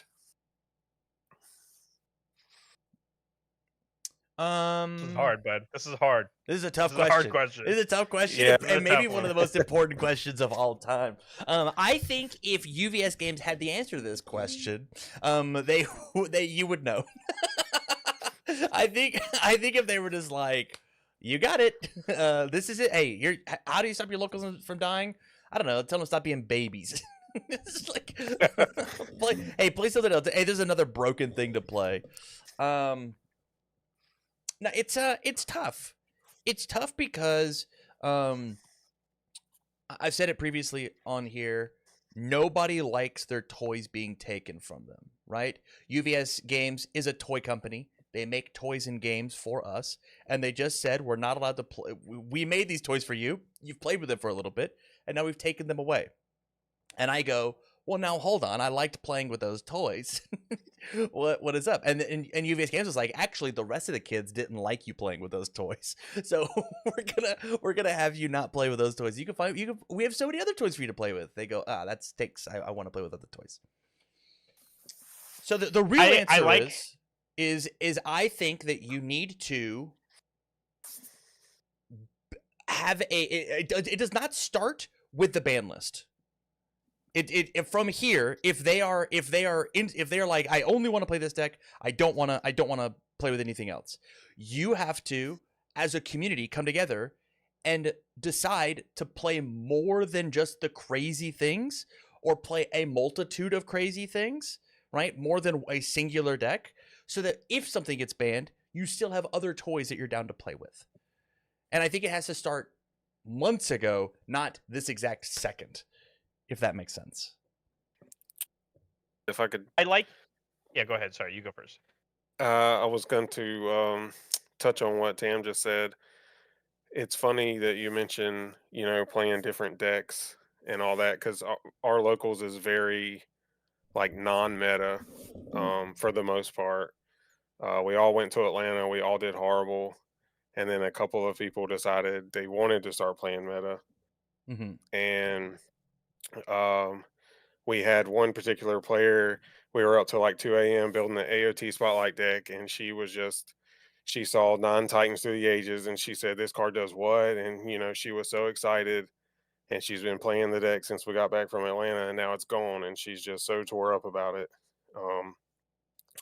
And then we have already lost players from, like, one crashed out when VME got banned because he was not doing very well, like winning wise anyway. And then that just set him over the top when a card he really enjoyed having in his deck got banned. So basically what I'm trying to say is we don't normally play like the top of the line, like high end decks usually, which makes it even harder because the players in my group aren't like doing the craziest stuff that we see at all these regionals most of the time. I'm gonna cut ahead to the other two, because I do want to address those two things. Number one, your friend was making a Spotlight deck and saw 9 Titans and was like, this card's sick, I want to play this card. Yes, and then that card is still legal in Spotlight. That is true. So you if VME still legal in Spotlight, go play VME in Spotlight. Like playing AOT Spotlight sounds like it's a solution to the problem. If the answer is that standard is not the right call for the format, then for your locals, then play Spotlight. It's why it was made. And then second, UVS is not going to send agents to your local game store if you decide, hey, we don't want to play with the ban list, let's just play with whatever cards we want. They're not going to come to your house and take your 9 Titans from you, from your cold dead hands, just to play them at your locals. Like as long as everybody is down, go play them. But just realize that when you get to the next level of play, which are going to be your local championships and / or your regionals, that is just not the game that everybody else is playing. And so, like, as long as there's communication happening with your store and the players and the new people coming in, I think it's okay. It's a communication thing. Yeah, that's fair. Go ahead. Bans are always going to cause a very visceral reaction in players. Your toys are getting taken away, like Tam said. I think the most important thing is to just encourage them to breathe and continue exploring the format. Speaking financially, yeah, it does suck when $200 worth of cards like Sweeping Daggers gets banned, but it's not the end of the world. Life goes on. The game is going to go on. So just wait it out. Like right now, they're in a very visceral point in their relationship to the game. Me watching the bans, having lived through dozens of ban lists, life goes on. It doesn't feel great in the moment, but then you sit down and you look at it like, hey, last ditch effort readies the Comwe 1-5 so that I can keep using it in edge shot. And you can just kind of redirect them or show them that their deck isn't as dead as they think it is. Like Tam touched on it earlier, very early in the show. Like when something gets hit, people just abandon their deck entirely. They think one card being hit, it just kills the deck. Yeah, Hanji 1 is probably dead in the water now that 9 Titans is gone. But there are other characters that can still pick up the backup package. Like War Chief is still playable. There are a bunch of Falling Titans decks that are still worth being explored. Flotch is a Falling Titans deck. Allura is a Falling Titans deck. Zeke is a Falling Titans deck. I think the most important thing to do is just encourage them to keep showing up if they want to. And if they need to take a break, that's fine. Game will still be here. Most of their cards will still be legal. If they want to sit it out for a bit, that's fine. I'm glad you brought it up too. Block Forester is 9 Titans on face. So like, I mean, you still have access to it, right? In a separate conversation, I think my first thing too, Big Blue, is I do prefer how your question is worded. I think it is a lot more important to me about how do you talk the local off the ledge when the card they like to play with gets banned. I think the conversation, like what Brett did bring up, the like financial thing, I get that is a frustration part of it, but like, you know, that is one of those like life goes on. I think what matters more is like what you have told us from your specific examples, because like I'll be very real, and you can go look at the main cord channel for what people were talking about on the day of, and the reality is that, hey man, if you loved playing Mount Lady 3, sorry, like I'm sorry, like it sucks that like a player that wants to play this character or this deck that they like, and they catch a stray, you know, from something like this. Is there ever a world, and this is crazy off topic, I saw it in chat, is there ever a world where like whenever we errata cards like this that we just like attach characters to them, Titan Cliff and Mount Lady, like Mount Lady only, would probably not be that big of a deal, or Mount Lady Enhance on whichever one you think is problematic or whatnot. Like, yeah. I think there's obviously a world we're doing stuff like that. I think, again, like, you know, constantly having it, if that was the approach for every card, I think having to errata every single card to do that thing, one, you still leave the opportunity for it to create a problem. For example, if Immortal Shapeshifter just said Elder to Grow only, I think that card would still be really good, and we might still have a problem, right? And they have done this, right? Combined Firepower is King Ghidorah only, but only for one part of it. The card is actually still playable in everybody, right? So the card isn't like nullified or void. But I think the other side of this coin, though, is that like for the Mount Lady example, I got bad news, because that player was already going to have to figure something out relatively soon. Because if Mount Lady is their favorite character, surprise, you still get to play with Mount Lady. You just can't play with the Titan Cliff, at least in the standard format, like you said. But what was that player going to do 6 months from now anyway, or 5 months from now? Like what like we had to have that conversation. Like that's the hard part of the conversation, and why this question is so difficult. How do you stop them from quitting the game? When that card was going to rotate, what's stopping them from quitting the game then? Yeah. You know, what if VME was still legal? What if 9 Titans is still legal? And we fast forward to the year of 2028, assuming that everything went right along the way for that player. Like what do we ask now in the hypothetical? Like what were you going to do then? And I guess if the answer is, well, hopefully by then some other cool piece would come out for me to like and enjoy, I would raise the question, how is there not already another piece right now that you don't enjoy? When this is the most cards we've ever seen exist in our game at a standard format ever. If I can interject, I don't think the card rotating is a fair equivalence to a card being banned in this argument, because the players go into the game with the knowledge that the card is going to eventually rotate. And that is, an agreed upon fact. It is a tacit agreement between the player and the company that this card is going to rotate at some point in time. And yes, it is on the horizon, but they will figure it out eventually. But when a ban happens that violates that agreement between the player and the company, I just don't think it's a very fair comparison there. I think it's still if you enjoy playing with a toy, the company, like you said, in this social agreement with the player and the character, when rotation occurs, that agreement is you don't get to play with that toy anymore. This is cutting it short, which is, like you said, more visceral in the reaction. But we talked about this a couple weeks ago. When the rotation occurs in March, when sets 4, 5, and 6 rotate, how many other people are going to have the same exact question that Big Blue is asking, but in a different version of the light, right? Man, Amajiki rotated, and there's not another Amajiki for me to play. Amajiki is my favorite character in the mechanic that he goes, and he does. I don't want to play the game anymore. My favorite character's gone. And like you said, you're more than happy to step away and stuff like that. But if somebody goes, well, just play Momotaro or whatever his name is, he does similar stuff. And that player goes, yeah, but my favorite character's Amajiki. Like, you can't invalidate their feelings, right? Like, Yeah. Yeah, you can. And I think the answer is that you, as being a good local, you shouldn't promote one tricks, right? You should showcase how good and vibrant every universe of the game is.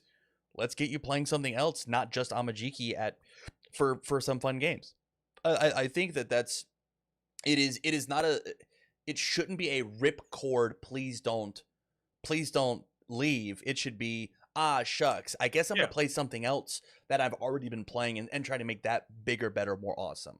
And I think that is pull them in further than if they are thinking of quitting, it's too late, right? They are already spiraling, and it's tough to pull them out of this thing without drastic measures such as screw the company. You can't tell me how to play with my toys, or we're not going to play standard because that one is banned. We'll do something else. We'll play that spotlight. We'll make our own ban list, right? Like tournaments do this all the time, or stores do this all the time. They'll play with whatever they want, right? The only reason I made the rotation argument was that if the exact conversation is I've now lost the thing I enjoy playing with, the ban list just moves that conversation up. Of what you're saying, Tam, I agree that there should be a more constructive conversation to start this conversation of, well, how do we find something else for you to enjoy? And that's exactly what Brett was saying too. I think I was just saying it in a different perspective of it, because I do think that people are going to ask the same question in a couple months, when their favorite MHA character or card rotates, right? And so this idea of the ban list has hit 5 cards, and if you're a pony player and you like playing pony the way that she was, and now that's not the way she is anymore, I think there is a world where the conversation can be, well, hey, what if I showed you a character like Mikasa that is similar in the aggressive fashion that pony was doing, but the game is a little different, versus just find a new toy, right? Leaving them out in dry water or whatever, right? There is a lot more behind the conversation of working with them, of there is something similar to this in the format. Let's talk about it. Let's work on it together, instead of just sorry, dude, you lost your toy. Tough. I agree. And nobody wants to be told that. And I like the alternative format stuff. I think that is a good idea. Not everybody wants to do that. I wonder how Big Blue is going to help kind of solve this problem for his own locals, because like he said, he had players that weren't necessarily doing meta stuff, and now they are.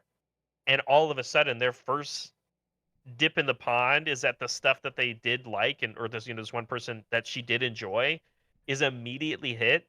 Yeah, I mean, I feel for her 100%. I think what Brett said, this is a very important time in her relationship with the game, and she needs people like you, Big Blue, to help her find new stuff to focus on instead of focusing on what she lost. Blue, do you think this is Yeah, helpful? yeah, it definitely is. I've considered everything that y'all have brought up. Like allowing them to just use the band cards and not worry about it. Um, the only issue with that is I do have players in our group that are ultra competitive. We have a really relevant team in the community that travels like an hour away sometimes and plays at our locals.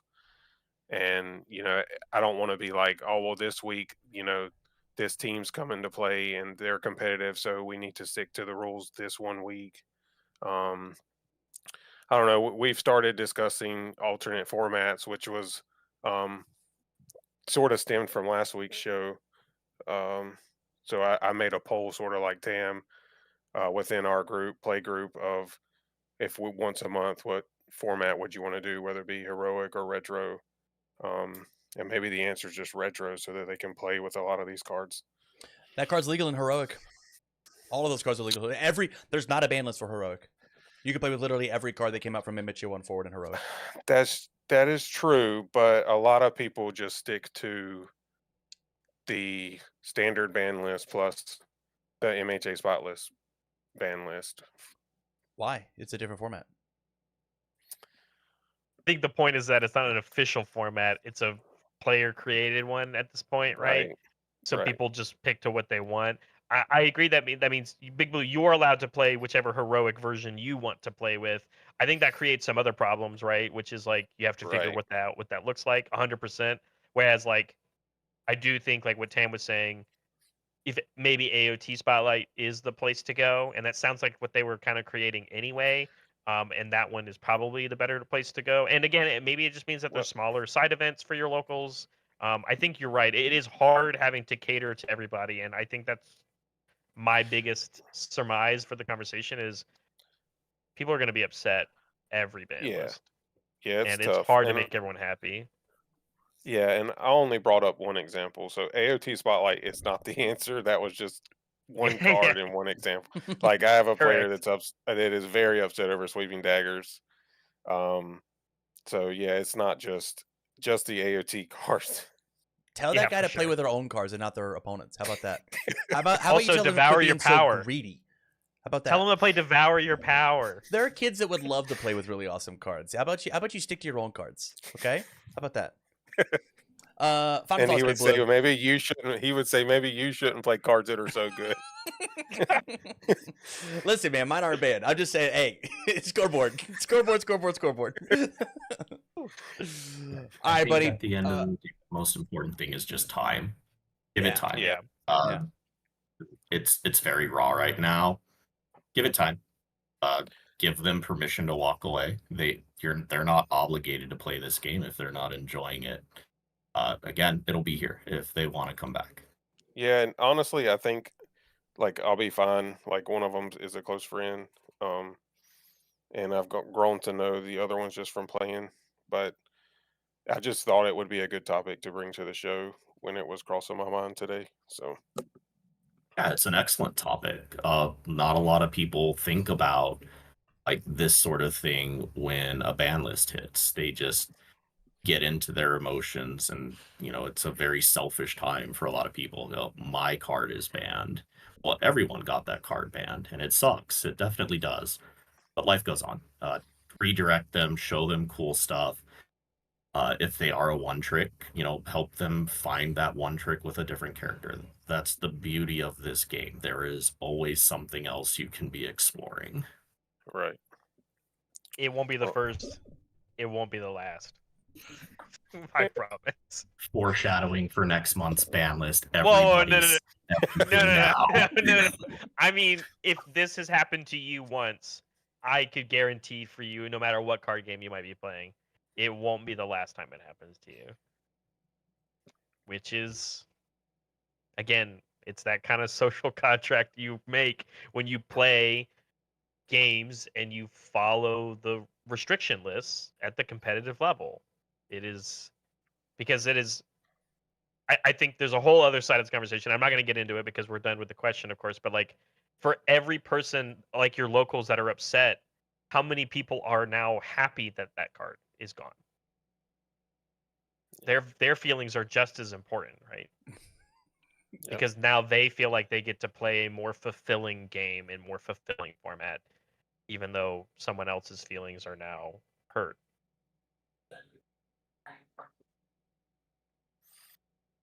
With that, Big Blue, thank you much for being on. Thanks for the question. We have one last question. I did have two, but I think I'm going to combine them into the same thing.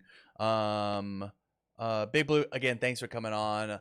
Long-time listener, fan of the show. We've got Zach Richards on to talk about a very similar idea here when it comes to rotation, and also we get the added bonus of we're going to talk about the results of the poll that I made last week. So Barrett, I don't know if you got tagged in it. Don't go look at the results of the poll.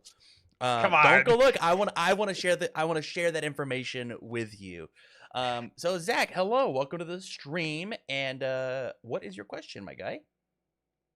Yeah. So the summary of my question is, how is the community going to handle rotation, and should we look to UVS games to support a format like Heroic or Universal or some format that allows MHA1 forward ish, maybe, like whatever we decide is a good point, but some way to let people play their old cards that are rotating.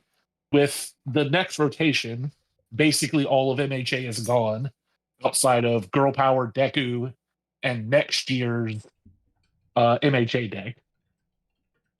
And so people that came for MHA might just be gone, right? Like I don't know how many of them are left, but I don't want to lose people that were just here for MHA when we could support a format that's a middle ground between standard and retro.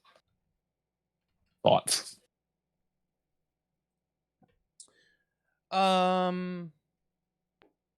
Thinking. I think the most important thing is for them to get organized play for standard figured out first, because if you suddenly start expending resources into a expanded format, something they haven't figured out is suddenly going to start deteriorating in quality. I think eventually we will see a kind of like UVS Games Legacy format where it's just like MHA1 forward. I honestly think that's an inevitability, whether that be a fan-created format that just takes off on webcam and locals and people just throw their hands up and say, hey, we're going to do this. Or if it's the company supporting it. I think that is an inevitability at some point in time. It's just how the company should approach it. Hey, every other game has some sort of legacy format. These are our legacy cards. We should figure out how to support it so that the people who were invested in those sets can still get enjoyment out of them.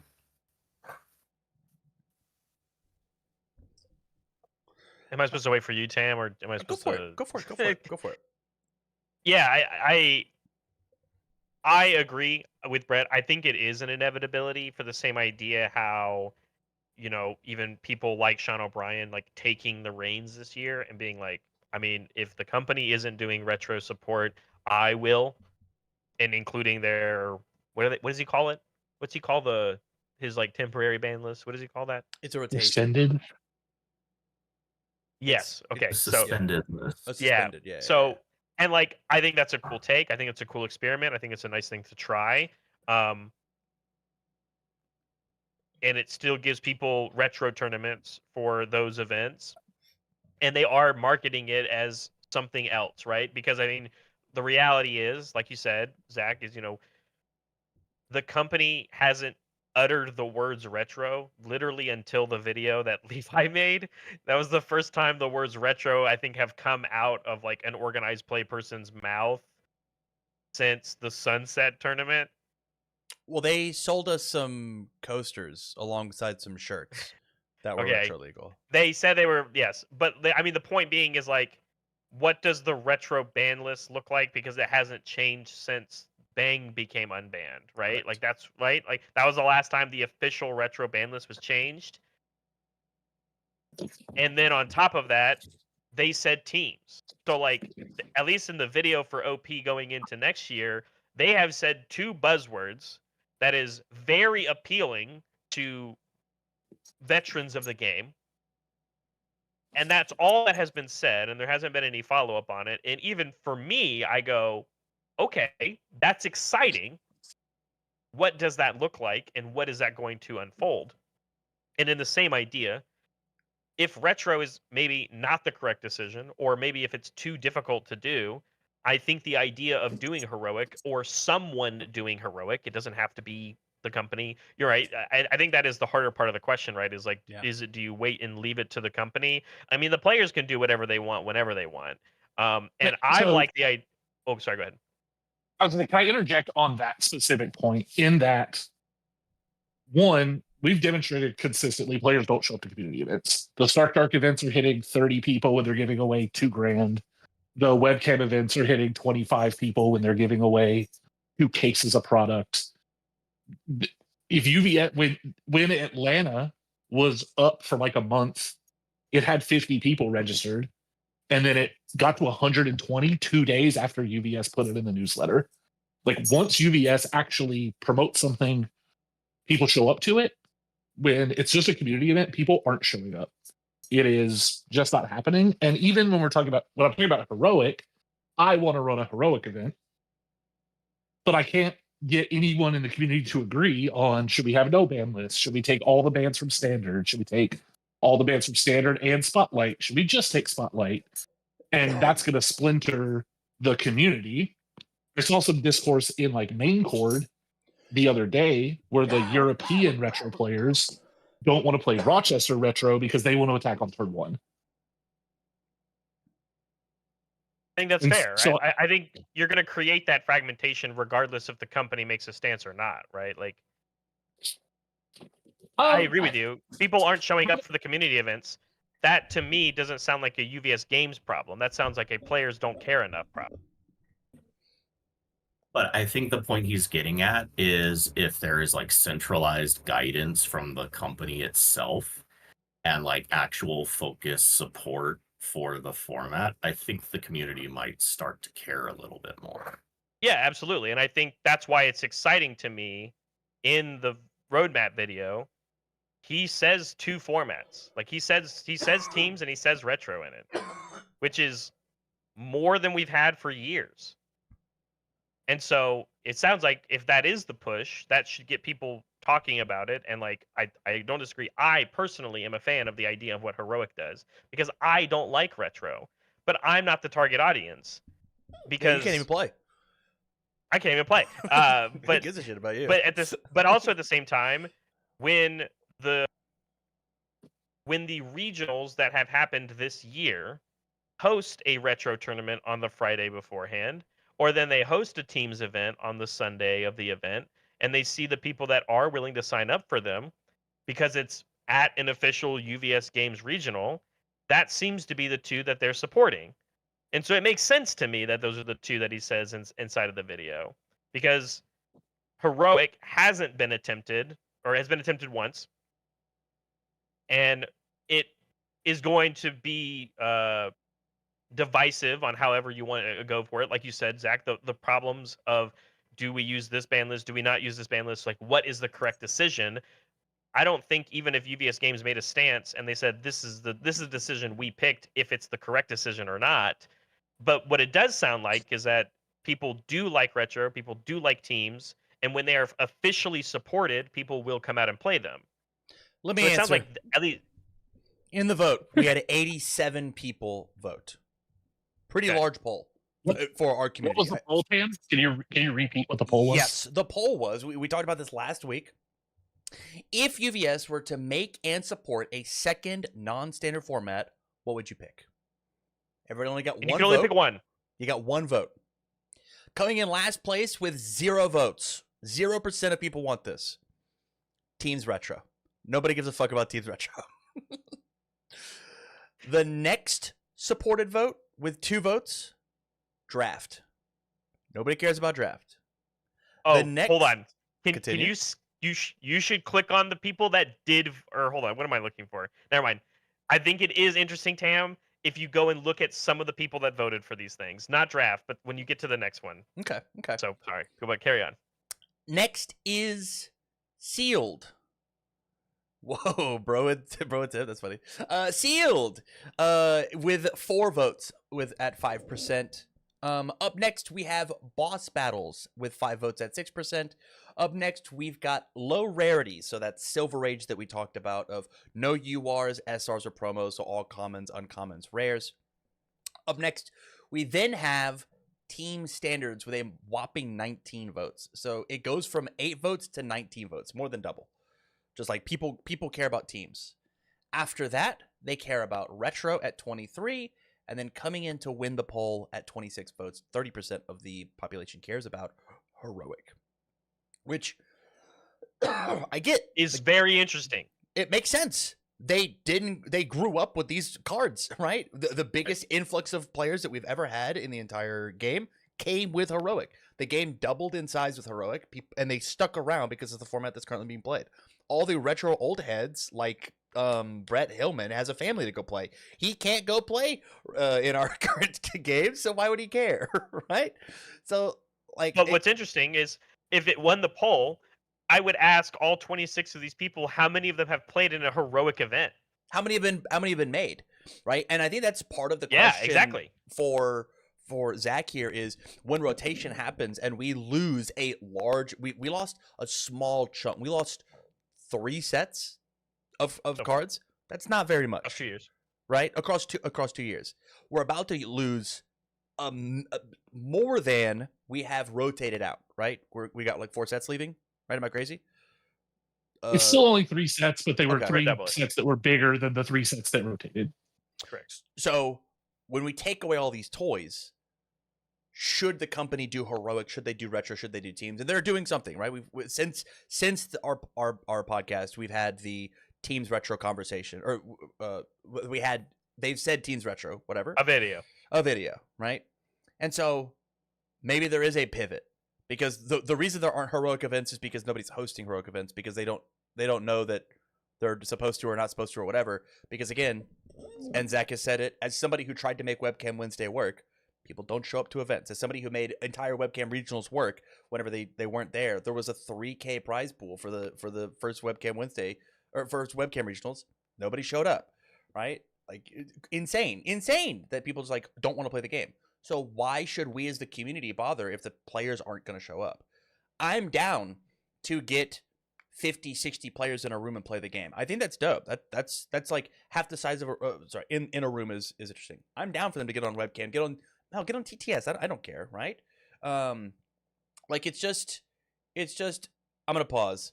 Everybody in chat, please be chill. Like no dice, you're being aggro for no reason. Relax. I was gonna talk to you after the show. Chill, relax, take a break, go get a drink, come back. It's a card game. It's chill. But this, like, there's no reason for us, the community, to put ourselves out there and put the time into it if we have people who aren't going to play it, right? Without the official support of the company, because you guys have, I say you guys, I'll take that back. I apologize for lumping you in with the company, because the company has the largest voice, and they can actually make waves and move the needle in an interesting way. They just can. Yeah, I had argued a little bit with some folks like around webcam play, and I kind of ate the bullet at one point of like, I had said people just don't want webcam play. Right? People just don't show up to it. It's not a thing people care about. And then it got pointed out that even the last webcam event that the company officially ran had like 130 people in it. Like if the company promotes it, people show up. Yeah. Sure, the prize was good, but people showed up, right? Like,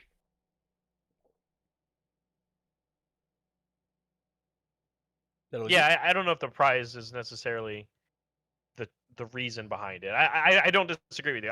It's just hard. Like it's hard because like I'm on this side. I understand I'm on this side. And yeah, I'm you're kind the of other. Myself. But it's just hard because it's like could the company pull the trigger and support a format that nobody has ever supported except for what the people are vocalizing about? Yes, they absolutely could. But it's really hard to make that decision. At least I don't understand. It'd be very difficult for me as somebody who's sitting in a boardroom to be like, no, we should support this format that nobody has ever played before because we think this is the correct decision. But the decision that they did or do choose to go for are the ones that they know have had support in the past. So Team Standard and Retro. I'm glad Heroic won the poll. I voted for it. I think it's the best idea because I don't like Retro. What? Wow. Yeah, He at some sullied point, the every results. format is a format no one had ever played. Correct. Exactly. And I think it's just a very difficult decision for Levi to come out right off the get-go of that video and be like, we're going to support Heroic as a side event next year. When then you have a million people going like, well, what the hell even is that? What are the rules to it? What's the format going to be? Whereas like Retro has established rules, Team Standard has established rules, and those have had and have seen shown support also at the regionals this year because they were, again, put there as an option supported by the company. Those are the ones they're going to support. I'm upset that Heroic isn't even being considered, but it's hard to consider it when no one's ever played it or given it a try. Or like you said, even when they do give it a try, no one shows up to it. And so if they see nobody show up to it, how does it convince them to be the correct decision to support? It's this round and round talking circle. I don't know what the decision for them is going to be. It's hard to commit to a decision if what the people want is this format that no one's even experimented with. Brett, I'm going to give you the final words. I told you an hour and a half, and we're approaching on 2. Thank you for being our first guest. I can go for 4. Like, if we want to keep running this, we can go. I'm down to yap about Universus forever. Like, I've talked and thought about this game nonstop for more than half my life. So this is a drop in the bucket for me. Just a Thursday night game. I definitely agree with Barrett's stance here. It is a very difficult time for, let's just say, Heroic. Like, one, how can you show the company that this is a format that they should invest resources into supporting? It's like, do you get community events? Well, no one shows up to the community events. So now the community organizers are putting forth all this effort, all their own resources. No one shows up to it. The company looks at it like, why the hell should we consider supporting Heroic?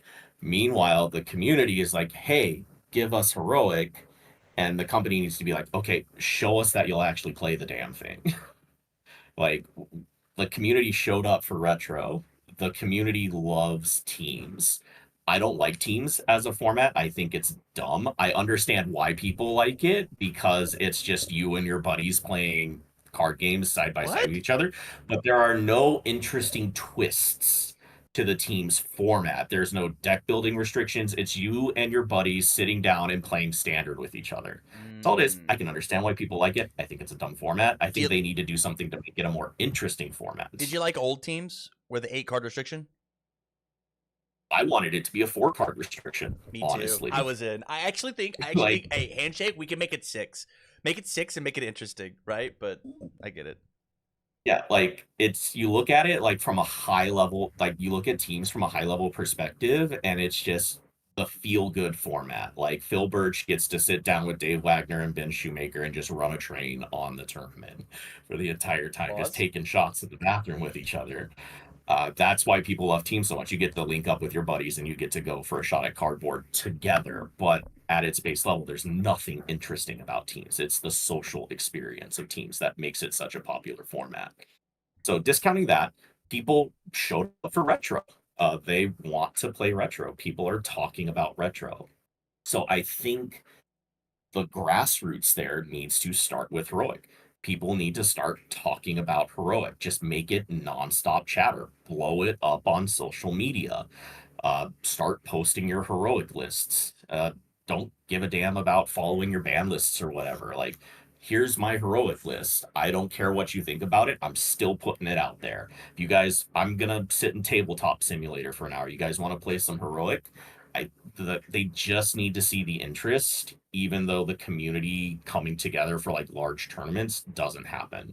But if you can show them a constant low-level cascade of people talking and thinking and writing and playing heroic, even if it's not a 60-person webcam event, if you have an entire year of just being in the company's ear about heroic, I think you can start moving the needle. I think that's fair. I think that's super fair. I think having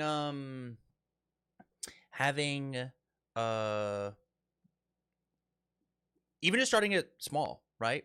And just going to like just make it that once a night thing, share your lists online and be like, hey, I'm just doing the thing. And let it be the Wild West, truthfully. Take away the ban list. See what happens. What happens when you let things go crazy, right? Is coordinated effort a big deal? Question mark. Who knows, right? You know what I think would be a great start? I think someone should go message Scott and be like, hey, man, you made a Rochester Retro button on UVS Ultra. Can you make a heroic button?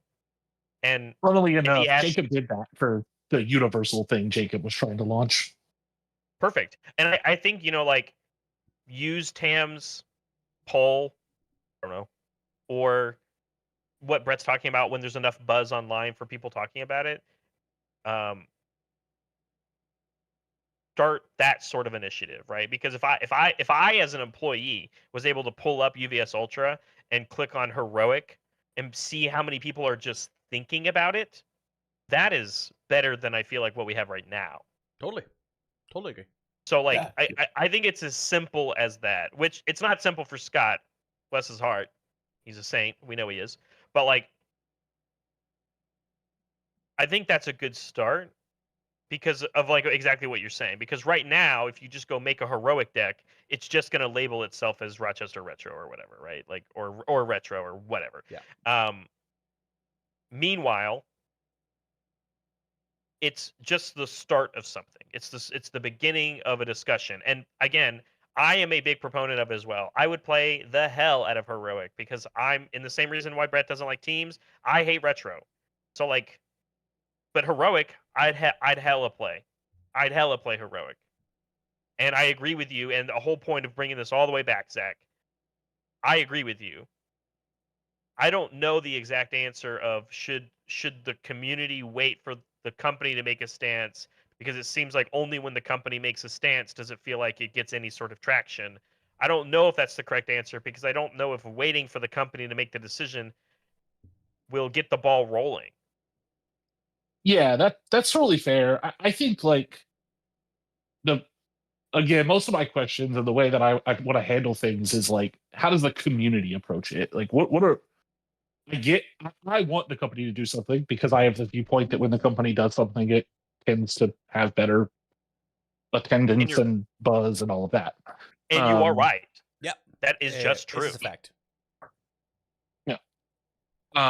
But I don't want the community to slide even further down when we lose all available Shigarakis, right? There's not one in the last 3 sets. So yeah, until mid next year, when presumably there's a Shiggy in the deck, but if not, then rip. But until mid next year, the main villain of my hero is not in the game. Yeah. I mean, look at Commander. Look how that format started. Just people talking and thinking and playing it incessantly. They did not stop until the company had to pay attention to it. Obviously, you're not gonna have the momentum that Commander has, but you can adopt that framework. Like you said, get Scott to put a heroic button on UVS Ultra. Start showing the company that people are talking about it, that people are thinking about deck lists, that people are, hopping onto webcams just to play against each other. It doesn't have to be an organized event. People are getting on Tabletop Simulator talking about it. I mean, right here, this could be the moment that sparks the entire thing. Who knows? Just got to get in the company's ear and show them that this is something worth supporting. And if you were sparked by this, oh, sorry, Barry, you want to? I was close to that. That's a good indie point. No, I get that. Actually, that brings up my second point. Maybe it's as simple as talking to Lenoco and being like, "Hey, Lenoco, could you add a channel in the main cord for UVS Heroic?" And if he asks you a question, and he goes, "What's that?" And he goes, "It's a community-led initiative. We want to support this format. We would like a channel so we can have discussions about it because you have a retro one. You have ways to look for games on TTS and webcam, right? Like, ask for a channel to be made. There's no way he's going to tell you no. And if he does, my bad. But I think it just takes a small conversation, not just with Scott, but like sending Lenoco a DM. Hey, could we get a channel for this? I think it'd be very hard for him to say no. Okay. Cool. Thanks, guys. Did we answer Thank it you. correctly? Or sorry, correctly. Did we answer it to enough? Zach? Your satisfaction. It's just a yap session, man. You can't have a right or wrong answer. That's so. fair. Well, that's not what my chat thinks. Thanks, man. I appreciate it. I'm gonna close out the show. Thank you all for hanging out. What an insane episode. It feels like last week I was like, whew, what a long 1.5 hours. This one we had 2:05 on the recording. 2. Yeah, love it, love it, love it. Thank you all for hanging out. It was very, very dope. If you want to get your questions on the show, make sure you either you jump in. You know what? Jump in the Discord. Get in there. Let's have a discussion and open some tickets for next week where Brett will not be on. It'll just be the Tam and Barrett Universus Super Show. No Brett and friends this time. Brett, any final words before we get you out of here, man? Where can the people find you?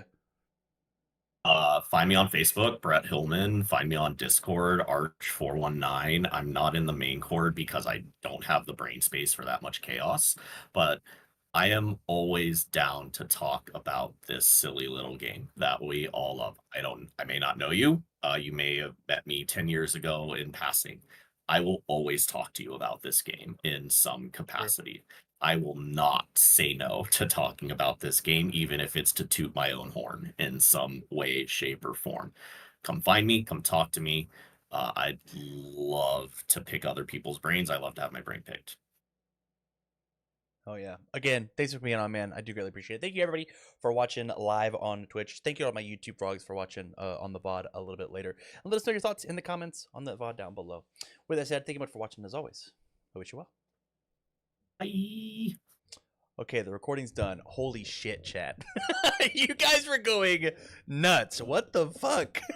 You guys were going crazy. I already don't read it. I read it like when somebody ats me or if they say something with my name in it, but like it was just scrolling. I was like, there are 19 of you. How is this happening? There's a chat. I've just been staring at Barrett's face this entire time. It's tough not to. It's tough not to. Yeah, it's whew, I appreciate you guys making words appear on the screen. It was very dope and fun.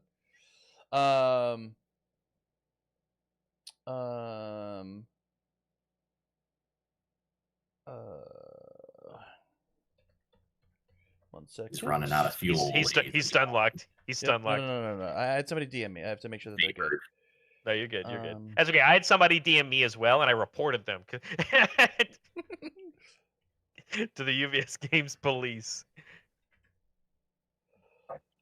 Okay, Brett, what are you playing right now? What deck are you playing? So not Bowie anymore. Have a 4-attack Jester list that I always have in my back pocket because leaving the Bebop is a stupid card. You just mill like 30 cards into your discard pile and you pull all of your Harness on Death's back and they all burn for 20 and you can echo all of them. Cool. And it gets even better now that Sweeping Daggers is gone. I've got Edge Shot that I don't own Full to Body Skewers for because Last Ditch Effort plus Conley's 1/5 is a cute little interaction. I'm really looking forward to playing Ashley and Mark Tyner because Tyner hacks blocks. And hacking blocks is never okay. Barrett, can I yell at you? Why doesn't he not have safety text? What the fuck, dude? Why is this guy allowed to end my turn? This is bullshit. I haven't played against him one time. I keep looking at him and going, why?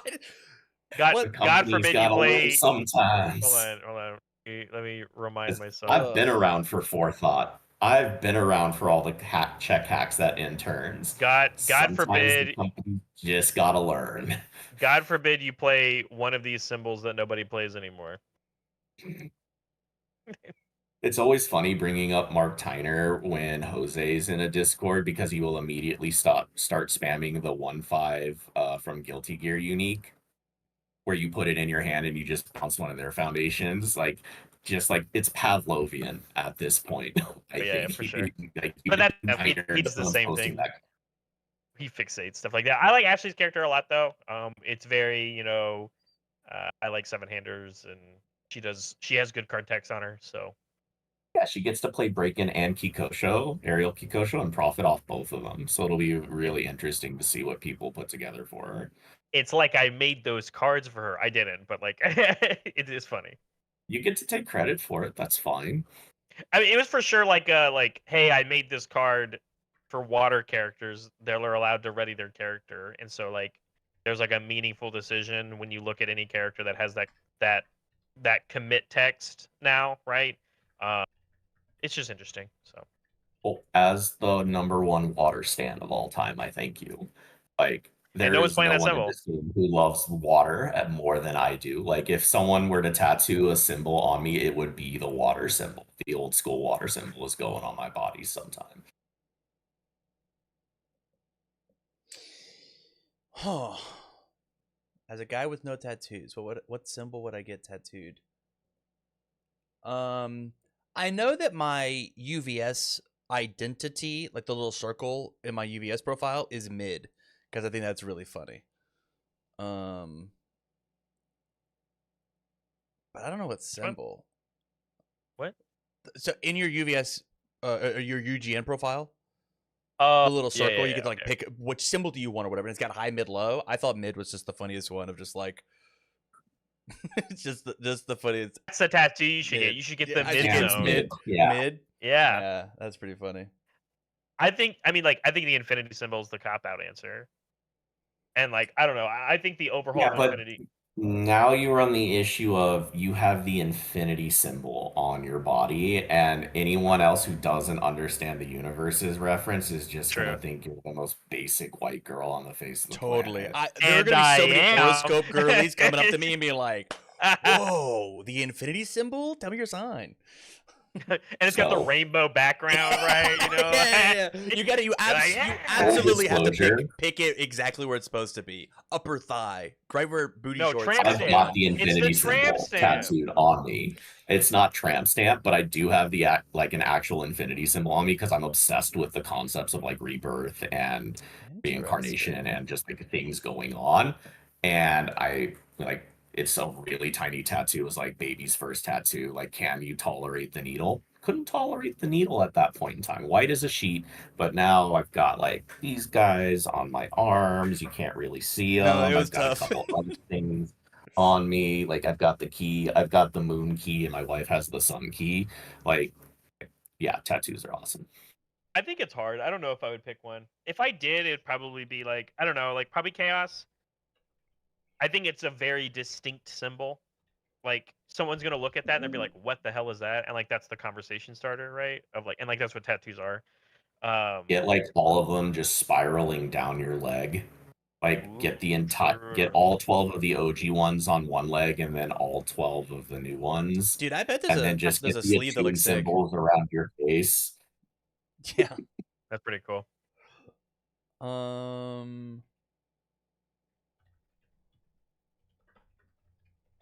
Slow mode. I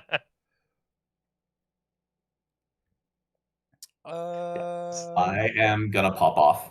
I gotta give the room back. Basically, we sometimes I really appreciate you guys having me on. This was a lot of fun. If there's ever an opportunity or at some point in time you want me back on, with a bullet, I'll show back up again. We've opened the floodgates. We're gonna have guests more often. That's true. I bet. I think this is fun. Hey, keep writing some interesting stuff, and you bet you'll be on here, bud. Yeah, 100%. I do have some things that I'm working on right now. right now I'm doing an article entirely centered on Lethal Slash You and what Lethal Slash's presence in the format kind of means overall for the format. I love that. Have you read anything that Coping with Cardboard does? They put out articles on their own website. You should reach out to them. I'll actually, Paul, as one of my mods, I'll have him reach out to you. He's one of the Coping with Cardboard people. Paul, reach out and see if we can get you on not just Facebook, but also like on their website, because people go there to go read articles. I think that'd be dope. Sure. Yeah, that'd be fine. If you want to drop on my Discord or my Facebook, I can certainly explore that. I really think I need to like re-edit the initial Velocity article for like a more modern uptake on it, because I'm talking about like Ojiro in the original article. Yeah. It's But okay. like updating it and getting it into like an easily accessible space so people can actually read that. Like, because understanding Velocity is like one of those plateaus that a player needs to get onto to like go to like the next step competitively. Like there are very distinct plateaus, I think, of understanding in the game, and I think like understanding Velocity is definitely one of the initial ones. I'm so excited. I'm so excited, man. All right, you have a good night. Thank you again. Thank you, guys. We'll catch you next time. See you, buddy. Thanks, Brett. Bye. Okay, it's back to us. Now what do we do? Um, It's like a piece is missing. it's like a piece is missing. Hey, it's the Riftbound Super Show. Let's It's go. the Riftbound hey, we can put it back. Hey, dude, I got fucked up last night. Holy shit, I was playing like dog shit. I was playing like dog shit Yeah, all you night were. last night. I went in Yeah. and I went, what the hell are you doing? Yeah, dude? I would like make a play and be like, that sucked. And then and then like it would be like I would like okay, I didn't get out of it. My opponent just like played whatever, like averagely better than me, or play the average and it was scores better than me. I'll redraw and I'll make another dog shit move, like blunder after blunder after blunder, and I'm like, man, that It was sucks. more of just like this is a play. This is like a draw. It's a draw one game, and Yeah. you were just like okay to like not fight for your stuff. Yeah, And Yeah, I was yeah, like, yeah. bro, like, Yeah. it was bad. yeah. And I was like, It was bad. and I was like, okay, it was fine. Like, yeah, I couldn't see a world where you were gonna lose the Leona matchup, and I was like, oh, we found a way. yeah, right. You found a way to lose. Truthfully, I think that was on me. I didn't think that I thought that 12 drop volley had deflect 3, but it's the other one. It's the 10 drop that has it. It's the other one. And I was 10 drop has deflect 3. The other one has shield. And so I was like, oh, okay. Well, when he targets and stuns this, he's gonna lose the 3, and then I can make a push and comeback. And then it was like, oh no, you'll just like deflect it and then kill the other one, and you don't lose anything. And I was like, oh no, something terrible like, happened. And what I do like is that excuse me, sorry. Ben I think did showcase how like out of nowhere that deck is allowed to like have very high might units. Yeah. And then when paired with the Calm Leona, when your dude loses 8 might or whatever, you're like, oh shit, like Yes. stun now works on offense, right? Like that's one of the few cards where it's like, oh no, my stun works on offense now. Yeah. And that's why I think that card is important. I wish more people would explore that legend. I do think she's playable. She's not Kaisa Yi, obviously. And I don't even think she's like, yeah, I know, yeah, I saw the one that you pulled. But I don't even think she's like set Annie Darius Misfortune level. But she's like right below there.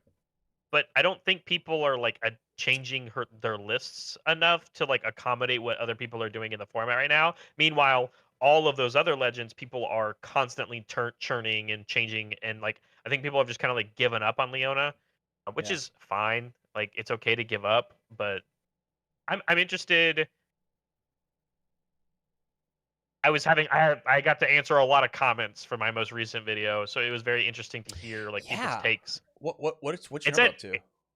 It's at like 2,200 views or something like that. That's so sick. I crossed over 100 subs accidentally after having not put out a video. I'm at 124 subs on Riftbound. On Riftbound. I crossed over 100 and I am now almost at 200 from that one video. Man. That's so sick. Congratulations. Yeah, it's exciting. And I do want to do a giveaway I guess I'm learning the importance of making the call to action at the beginning of the video, especially like with the new release. I was like, for everybody who's new, welcome. Like like giving them that kind of quick rundown. And yeah, it's very exciting. Although I'm not gonna. I see those kind of numbers though, and I go, I have to make another video. And I go, no, I'm not trying to force anything. There's nothing to talk about right now. We had it is what it is. We had 2 commentary videos blow up. Our Victor versus Master Yi Beijing regional commentary is 3.5K views. Yeah, I'm down to do stuff like that. I'm so in. I wish I had time. It actually might be what we should. I don't know actually how to make it work. I live in your city now, and so like when there's a regional, we could like do the thing over the weekend, right?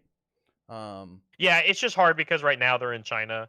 Yeah. And the time is I'm already, as somebody who's watching League of Legends Worlds right now, my sleep schedule has been absolutely destroyed because I am staying up and watching League of Legends live from China. Yeah. And luckily there's only one more match to watch, which is the finals this coming weekend.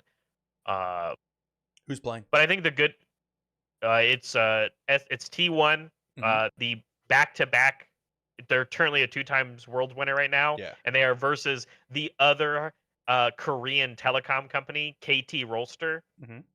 They are both in the finals, and so it's going to be very fun. I think T1 is the hard favorite, but it is still a very fun journey that KT has had, and if you're a KT fan, it's very well deserved and a long time coming. Is there a rivalry like the Faker versus the other guy that ran, I believe it was last year, where there was like this big like video of like, I can't believe these... Chovy?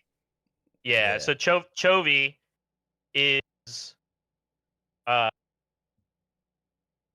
guy that was supposed or is supposed to take Faker's throne. And Chovy has accomplished every achievement in League of Legends except for a single Worlds champion. And again this year, he won't get it. And Faker has the opportunity to not only get his 6th Worlds win, but this is his 10th Worlds appearance. And this would be the 3rd year in a row that he would have won. And which he gets to shut him out, which is sick. No, he didn't fight them in the bracket, but KT okay, Rolster beat them, which was crazy because Chovy's team has been the top of Korea all year. And then here comes 3rd seed from Korea and beats their ass. And it was not fucking close. And so a lot of people think like the pressure really gets to him, which is like, man, he has choked at every Worlds he's ever been to. But yeah, that was their big rivalry last year. I don't think there's anything like that this year. The biggest storyline, in my opinion, this year is KT and T1 have had a esports rivalry going all the way back to Brood War of StarCraft. So this timeline of legacy of these two like organizations against each other, I think, is a fun story. But individually, like the players, like again, I think T1's pretty hard favored. KT has kind of fumbled a lot within the past whatever years. Has KT ever won or gotten to finals before? No, they've never gone. So their big storyline this year right now is I believe KT has never made it out of quarterfinals at Worlds. Damn. True and underdogs. So not only did they make it to semis, but then they beat the tournament favorites in semis, and now they're against the back-to-back champion. They are for sure the underdog story, which is great. That's always fun. That's a good timeline. But yeah, it's a good time, and if you pay attention to League of Legends, it's great. And I think the cool part is like now I get to play the League of Legends card game, and I still get to watch that. Yeah, they're bringing back LCS next year for North American viewing, and what that means is like they made a big rebrand. It's funny because we talked about it tonight this year, and it was a big flop, and so they're going back to what people did like, but they're trying to keep it. They dug a big hole and they got to get themselves out of it. Sure. But I'm excited for it because I just like enjoying watching the esport. But yeah, whatever. This isn't League of Legends. But I'm excited. What the thing about Riftbound is,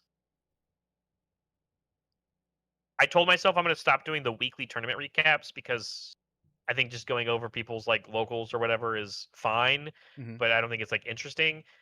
I think people, what they really care about, obviously, are the big ones. And so I sadly won't be able to do another one until China has another one. But we're going to be leading into spoiler season for set 2 very shortly, because set 2 comes out in China next month. Oh So wow!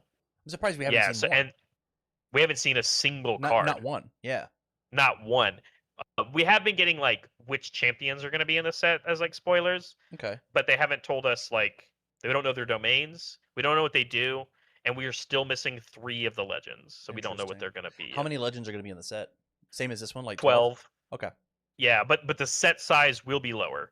Interesting. So it won't be 298 cards. It will be. I think they told us. I think the set was going to be lower because it only had 2 starter decks and not 3. But that was like a gross assumption on my end. But remember, the starter deck cards are everything that's in a starter deck. Yeah. Are cards you can get in the boosters. Right. It's only the Proving Grounds is really the big difference. Is that there's not a Proving Grounds product for set 2, which had mechanically unique stuff in it. So they're not doing that, and that was the 4 extra legends to make the 16 for set 1 release. So it's same 12 that set 1 had. Set 1 also had 12, but with the set size being smaller, that means there will fundamentally just be less support per domain, which means if these characters or legends are doing different mechanics, they will have less support than like the legends from set 1. Right. But assuming that there's just color pie crossover, I think it'll just be fine. Yeah, it'll be great. I'm sure. Yeah. I'm sure that the domain cards will work. Your cleaves and your smoke screens are going to do cool red blue things, right? Correct. Yeah. It'll be fun. I think that's the coolest part is we're getting more legends now that are going to share those color pies. So already in set 1 release, right, we have 2 red purple characters. We have Annie and Jinx. And in set 1 we already have 2 green orange decks. We have Master Yi and Lee Sin. Well, already in the next set we are going to get another red purple, and we are going to get another green orange. And so the idea for me is like, are they going to build upon, because all 4 of these characters and their color pie sharing, they do different things. Like they are different decks. Yeah, totally. Adding a third one into the mix, will they share some overlap with these other 2, or are they going to do something completely different as well? Yeah. So it's very interesting. When are you going to locals? I don't know. I was going to ask Are you allowed to play in locals? Yeah, I can for sure play in locals. Okay. I'm just not allowed to play in like competitive events, basically. Okay. Yeah, I was gonna ask you because I'm in the cafe chat. I'm in the Universus cafe chat, but I'm not in the actual cafe chat. No, you're in the Omaha Universus Discord. Oh, okay. That's not even the cafe. It's not even the the cafe. Cafe Monster has their own Discord, which is everything store related. Love an invite. Yeah, absolutely. Yeah, I believe so. Here's the thing, because you're a streamer, man. I believe the current day for locals is Monday. At Cafe Monster? Yeah. When I looked at the website, it was Wednesday. Like the store locator, they had an event happening on Wednesday. Was it their? I know they were doing like demo learn to plays on Wednesday leading up to the release, but based off of what I was, oh, maybe you are right. Okay, you're right. Sorry. 14 players for our first weekly Wednesday event. There we go. Okay. Because my plan is that I'm playing Andrew Porat next week, and then my plan is for both Riftbound and Flesh and Blood to go every other week, stream my locals experience, and then play online on the off week. And so the plan would be like twice a month I would go to locals on Wednesdays, go play the game, and then come back. And then I'm just stealing your idea of 3 starters in a box. What can I do? Go for it. So, I mean, that's what I'm going to physically be doing. So yeah. Go for it. Yeah. Thank you for the invite. Yeah, I will also send you this because I just saw it in chat. This is the Omaha and Lincoln Riftbound Facebook group. Interesting. I will join the group with 22 members. Okay. If it sounds like Wednesday, great. I'm down to dedicate my Wednesday nights to go and do that thing. Yeah. I'm sure Nathan will be down to join and tag along. You know what I'm saying? Yeah. Because I It's would love just to get us like getting deck us. profiles and whatever. Like I've got an idea of like, I've shown you I've got this dope fucking thumbnail for best deck in the room. Like this thumbnail's so sick, but I haven't figured out what to use it for. Have you seen this thumbnail I made? No, you don't. You It's don't so really do that. You don't send me thumbnails. it's so sick. It's so sick. And I wanna associate it with these. I almost did it for the Mikasa list, but I didn't win. So I can't have it. It can't be second best deck in the room. But yeah, I'd love to just like do some deck profile stuff and be like, what up? Cool to see that Andrew's playing though. Kick his ass, Andrew. Tam, Yeah. part of me just wants to like sit next to you while you play, and I go, "Hey, dude, do you just not give a shit about what you're doing? Like, are you just making bad choices? Like, what's going on? Like, I want to backseat duel you so bad, Yeah. and I'm like, what the fuck are you doing, Dude, I need it. Dude, I fucking need it. Whoops! I almost sent you something I did not want to send you. Look at this thumbnail, man. I made this thumbnail. And I was like, "Holy shit! This thumbnail goes fucking hard in the paint." That's kind of cool, yeah. That's a good ass thumbnail. This is for sure a Canva template. It's a Canva template that I moved and changed around. I can show you the OG. Yeah. The OG is very funny. I think I've seen the OG. I think I've seen it when I've gone. I go, this one looks familiar. Yeah.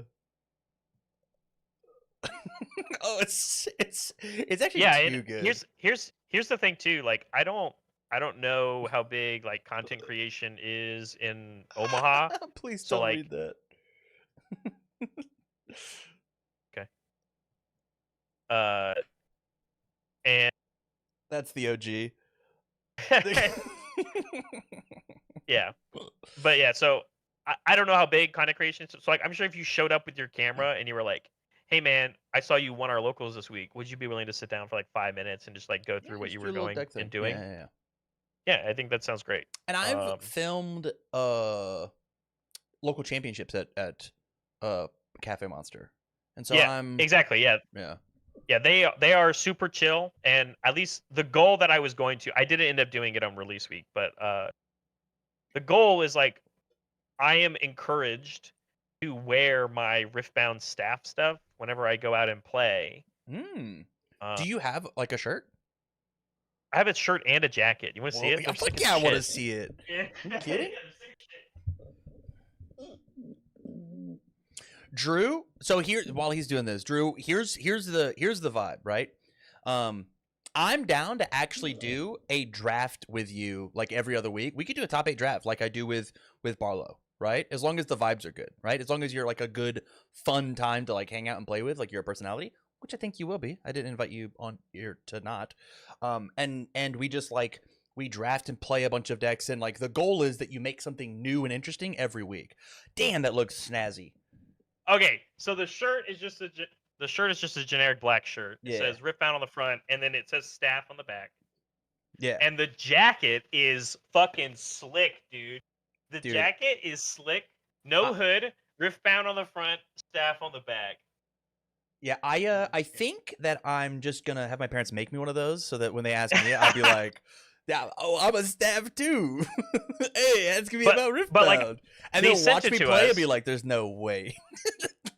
But you know, it's cold season, so I'm like, I can just wear this inside. It fits me perfectly. You can wear it everywhere. It's a great jacket, dude. But it is so I'm incentivized to wear it and just be like, hey, like I work for UBS Games.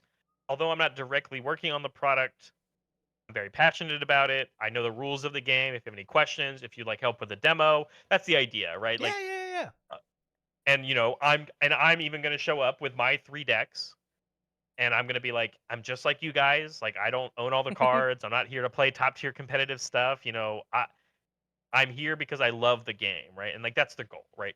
So, and the people at Cafe love that crap. They love it. They love it even when I showed up for like release events for Universus sets, and I sit down at a table and I play games with randoms, and give them some free packs. Like they love that stuff, right? Because I'm just there promoting the game. So Hell yeah. I dig it. I dig it, man. Yeah, I'm excited to go and play some games. It's gonna be dope. you're welcome to crash our games and share thoughts. I don't know if I'll do that. I'll just be in chat and I'll just be like, Tam, this is a shit play. Why did you do that? Hey, that's not how that rule works. You watched him pick up a Mega Death Rocket. Why did you play another 5 might guy? Why did you do that?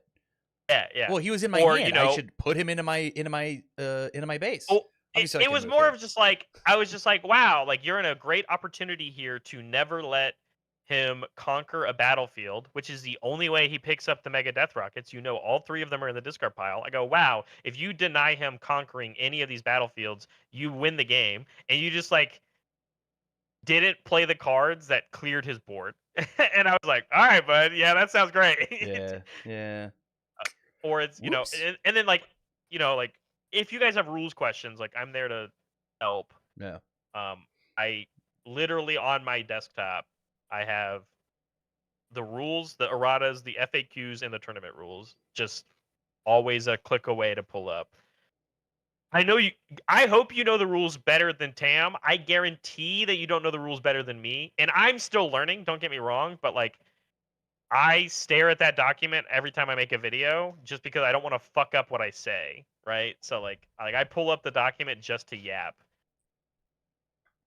But yeah. Yeah, my plan is every other week, and then me and Poor Rat are gonna do stuff. Drew, are you trying to make content for the game? This works way better if you're streaming on the other side. I did have a jabroni a long time ago. I think he only ever streamed 2 times, where we would do this like Universus top 8, and then he just didn't stream afterwards. He's like, oh, I've had a long day playing Universus or whatever. But it'd be cool. I'd love to help you set you up, make something cool for whenever you go and you win the next Riftbound Regional. When you go win Houston.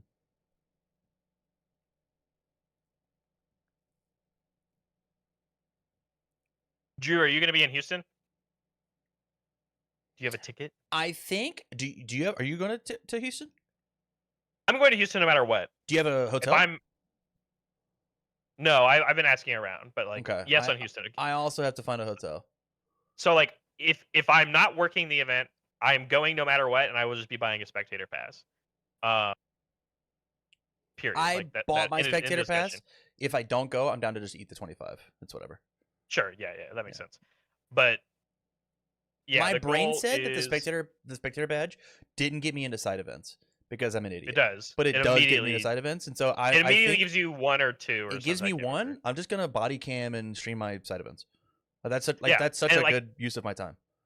I think the goal for me is just like, again, if I'm making content, like I just need to go and make connections regardless. And I'm down to just play casual Riftbound all fucking weekend. Right. Yeah.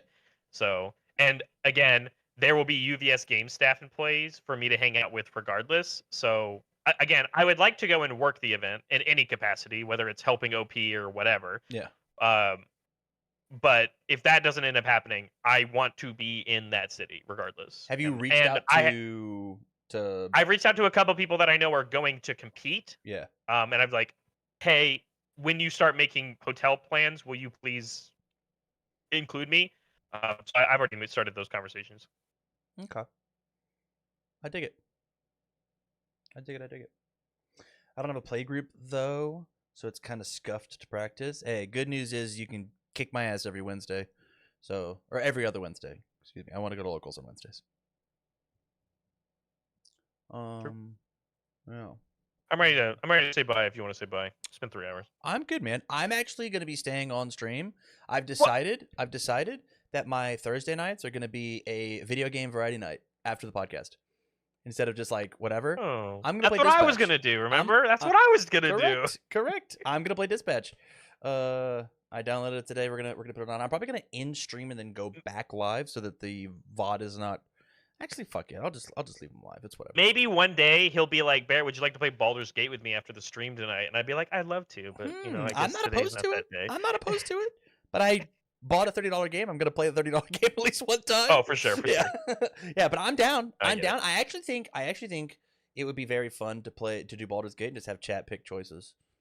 I think that's. Oh, that sounds great. Yeah. You need to eat. I also need to eat. I do need to eat.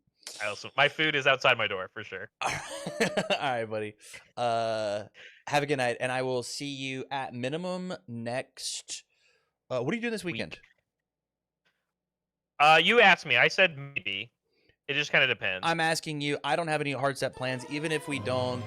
Drew, thanks for the gift sub, man. That's so incredibly kind. I don't have any hard set plans, even if it's just like, hey, let's just go get lunch or just hang out or whatever. I don't necessarily think I want to make anything. I've been kind of kicking my own ass at work this week, so I kind of want to take this weekend off. Wait, I guess I just meant the chat we were having earlier. Correct. I don't know if I want to record anything this weekend. What? That's not what I meant. I meant. Oh, this is it. Oh, yes. Yeah. You said maybe. Weekend. I forgot. Hey, I forgot that was even a thing, my guy. I've been so focused on work. Yeah, so I'm unsure on that just yet. Okay. I have plans Friday, which doesn't affect anything that we're talking about. But Saturday, I'm open to see what it is going to be. Let me chat with my other friends on Friday, and I'll have a definitive answer for you before Saturday morning. Okay. Yeah, let us know. Okay. Or is that retro this weekend? That is also true. There is a retro event. No, that's There's okay. There's some cool prizes there. No, that's okay. That someone I know sent to help out. No, that's okay. All right, man. I've already clicked off your screen. See you, buddy. All right. Bye-bye. Bye. All right. Chat, I'm going to hit you with a quick be right back screen. Actually, and you know what? I'm going to take advantage of this. I'm going to hit you guys with an ad. I'm going to hit you guys with a big-ass ad so I can stand up and stretch my legs. I can now 6'7", and you should. I'm going to hit you with a crazy 2.5-minute break so I can stand up. Coming back, we're going to play some games. So we'll be back soon.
my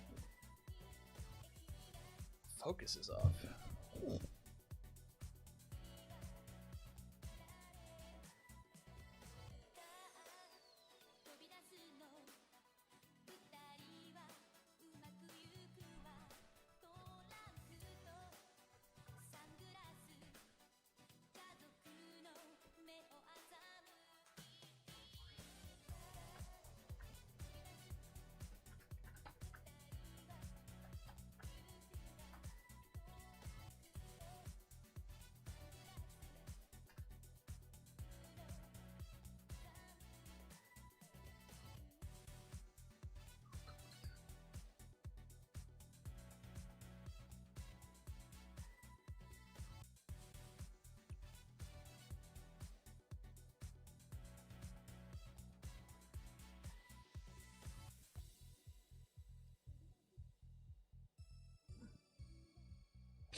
One second, guys. I was asked a question.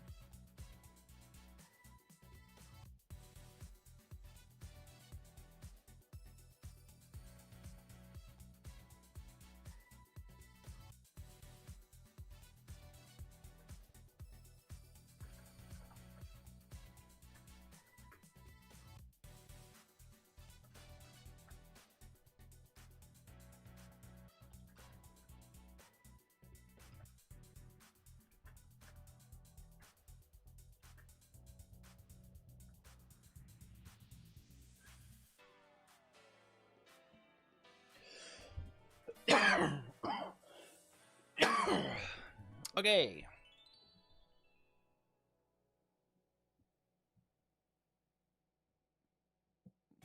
I'm gonna get rid of some of these. That was me, not you.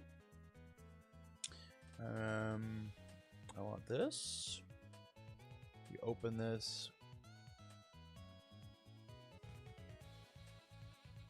It might be loud. I'll actually do this. Just like mute it. It can't be loud.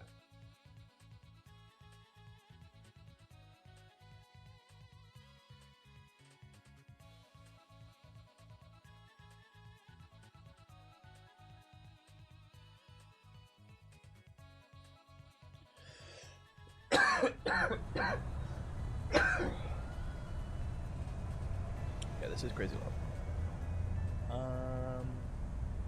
I do this. We go here, and then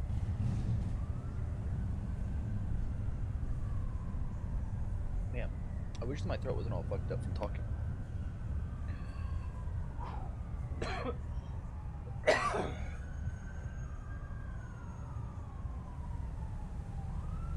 One second.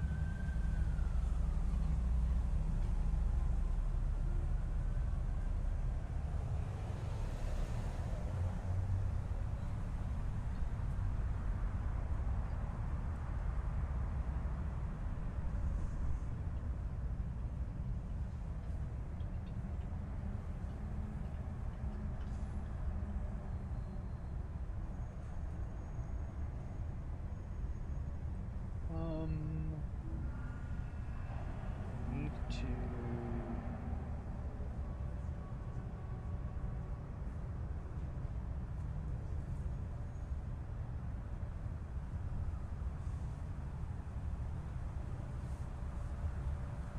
video capture.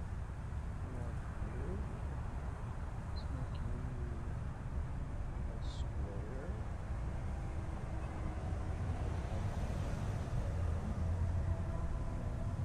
I can just change you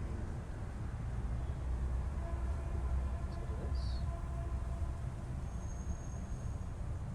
Okay. Let's transition. And I want to put chat on screen. Chat box. I would like the screen here. And I think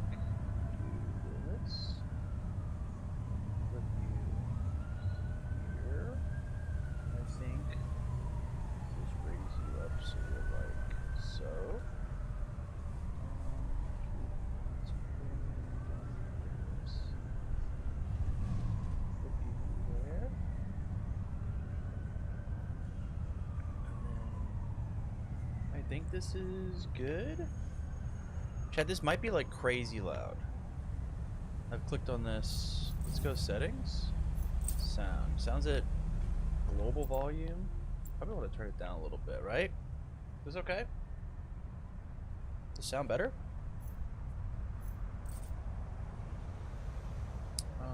Escape. Okay. I'm going to at my Discord real fast and let them know that I am playing.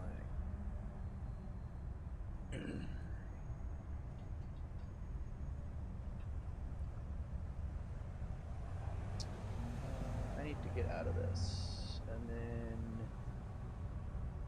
I think what I'm going to actually do is I'm just going to stop streaming on YouTube. And I think I might just stream the rest of this on Twitch.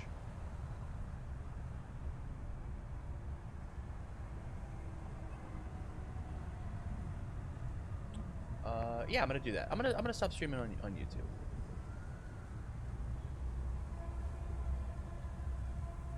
Okay, so if you're over on YouTube and you're still here, come hang out on Twitch. Twitch.tv/TamCardwell. Just lurk. It's a-okay. Let's see if that breaks anything. And then come back to Discord.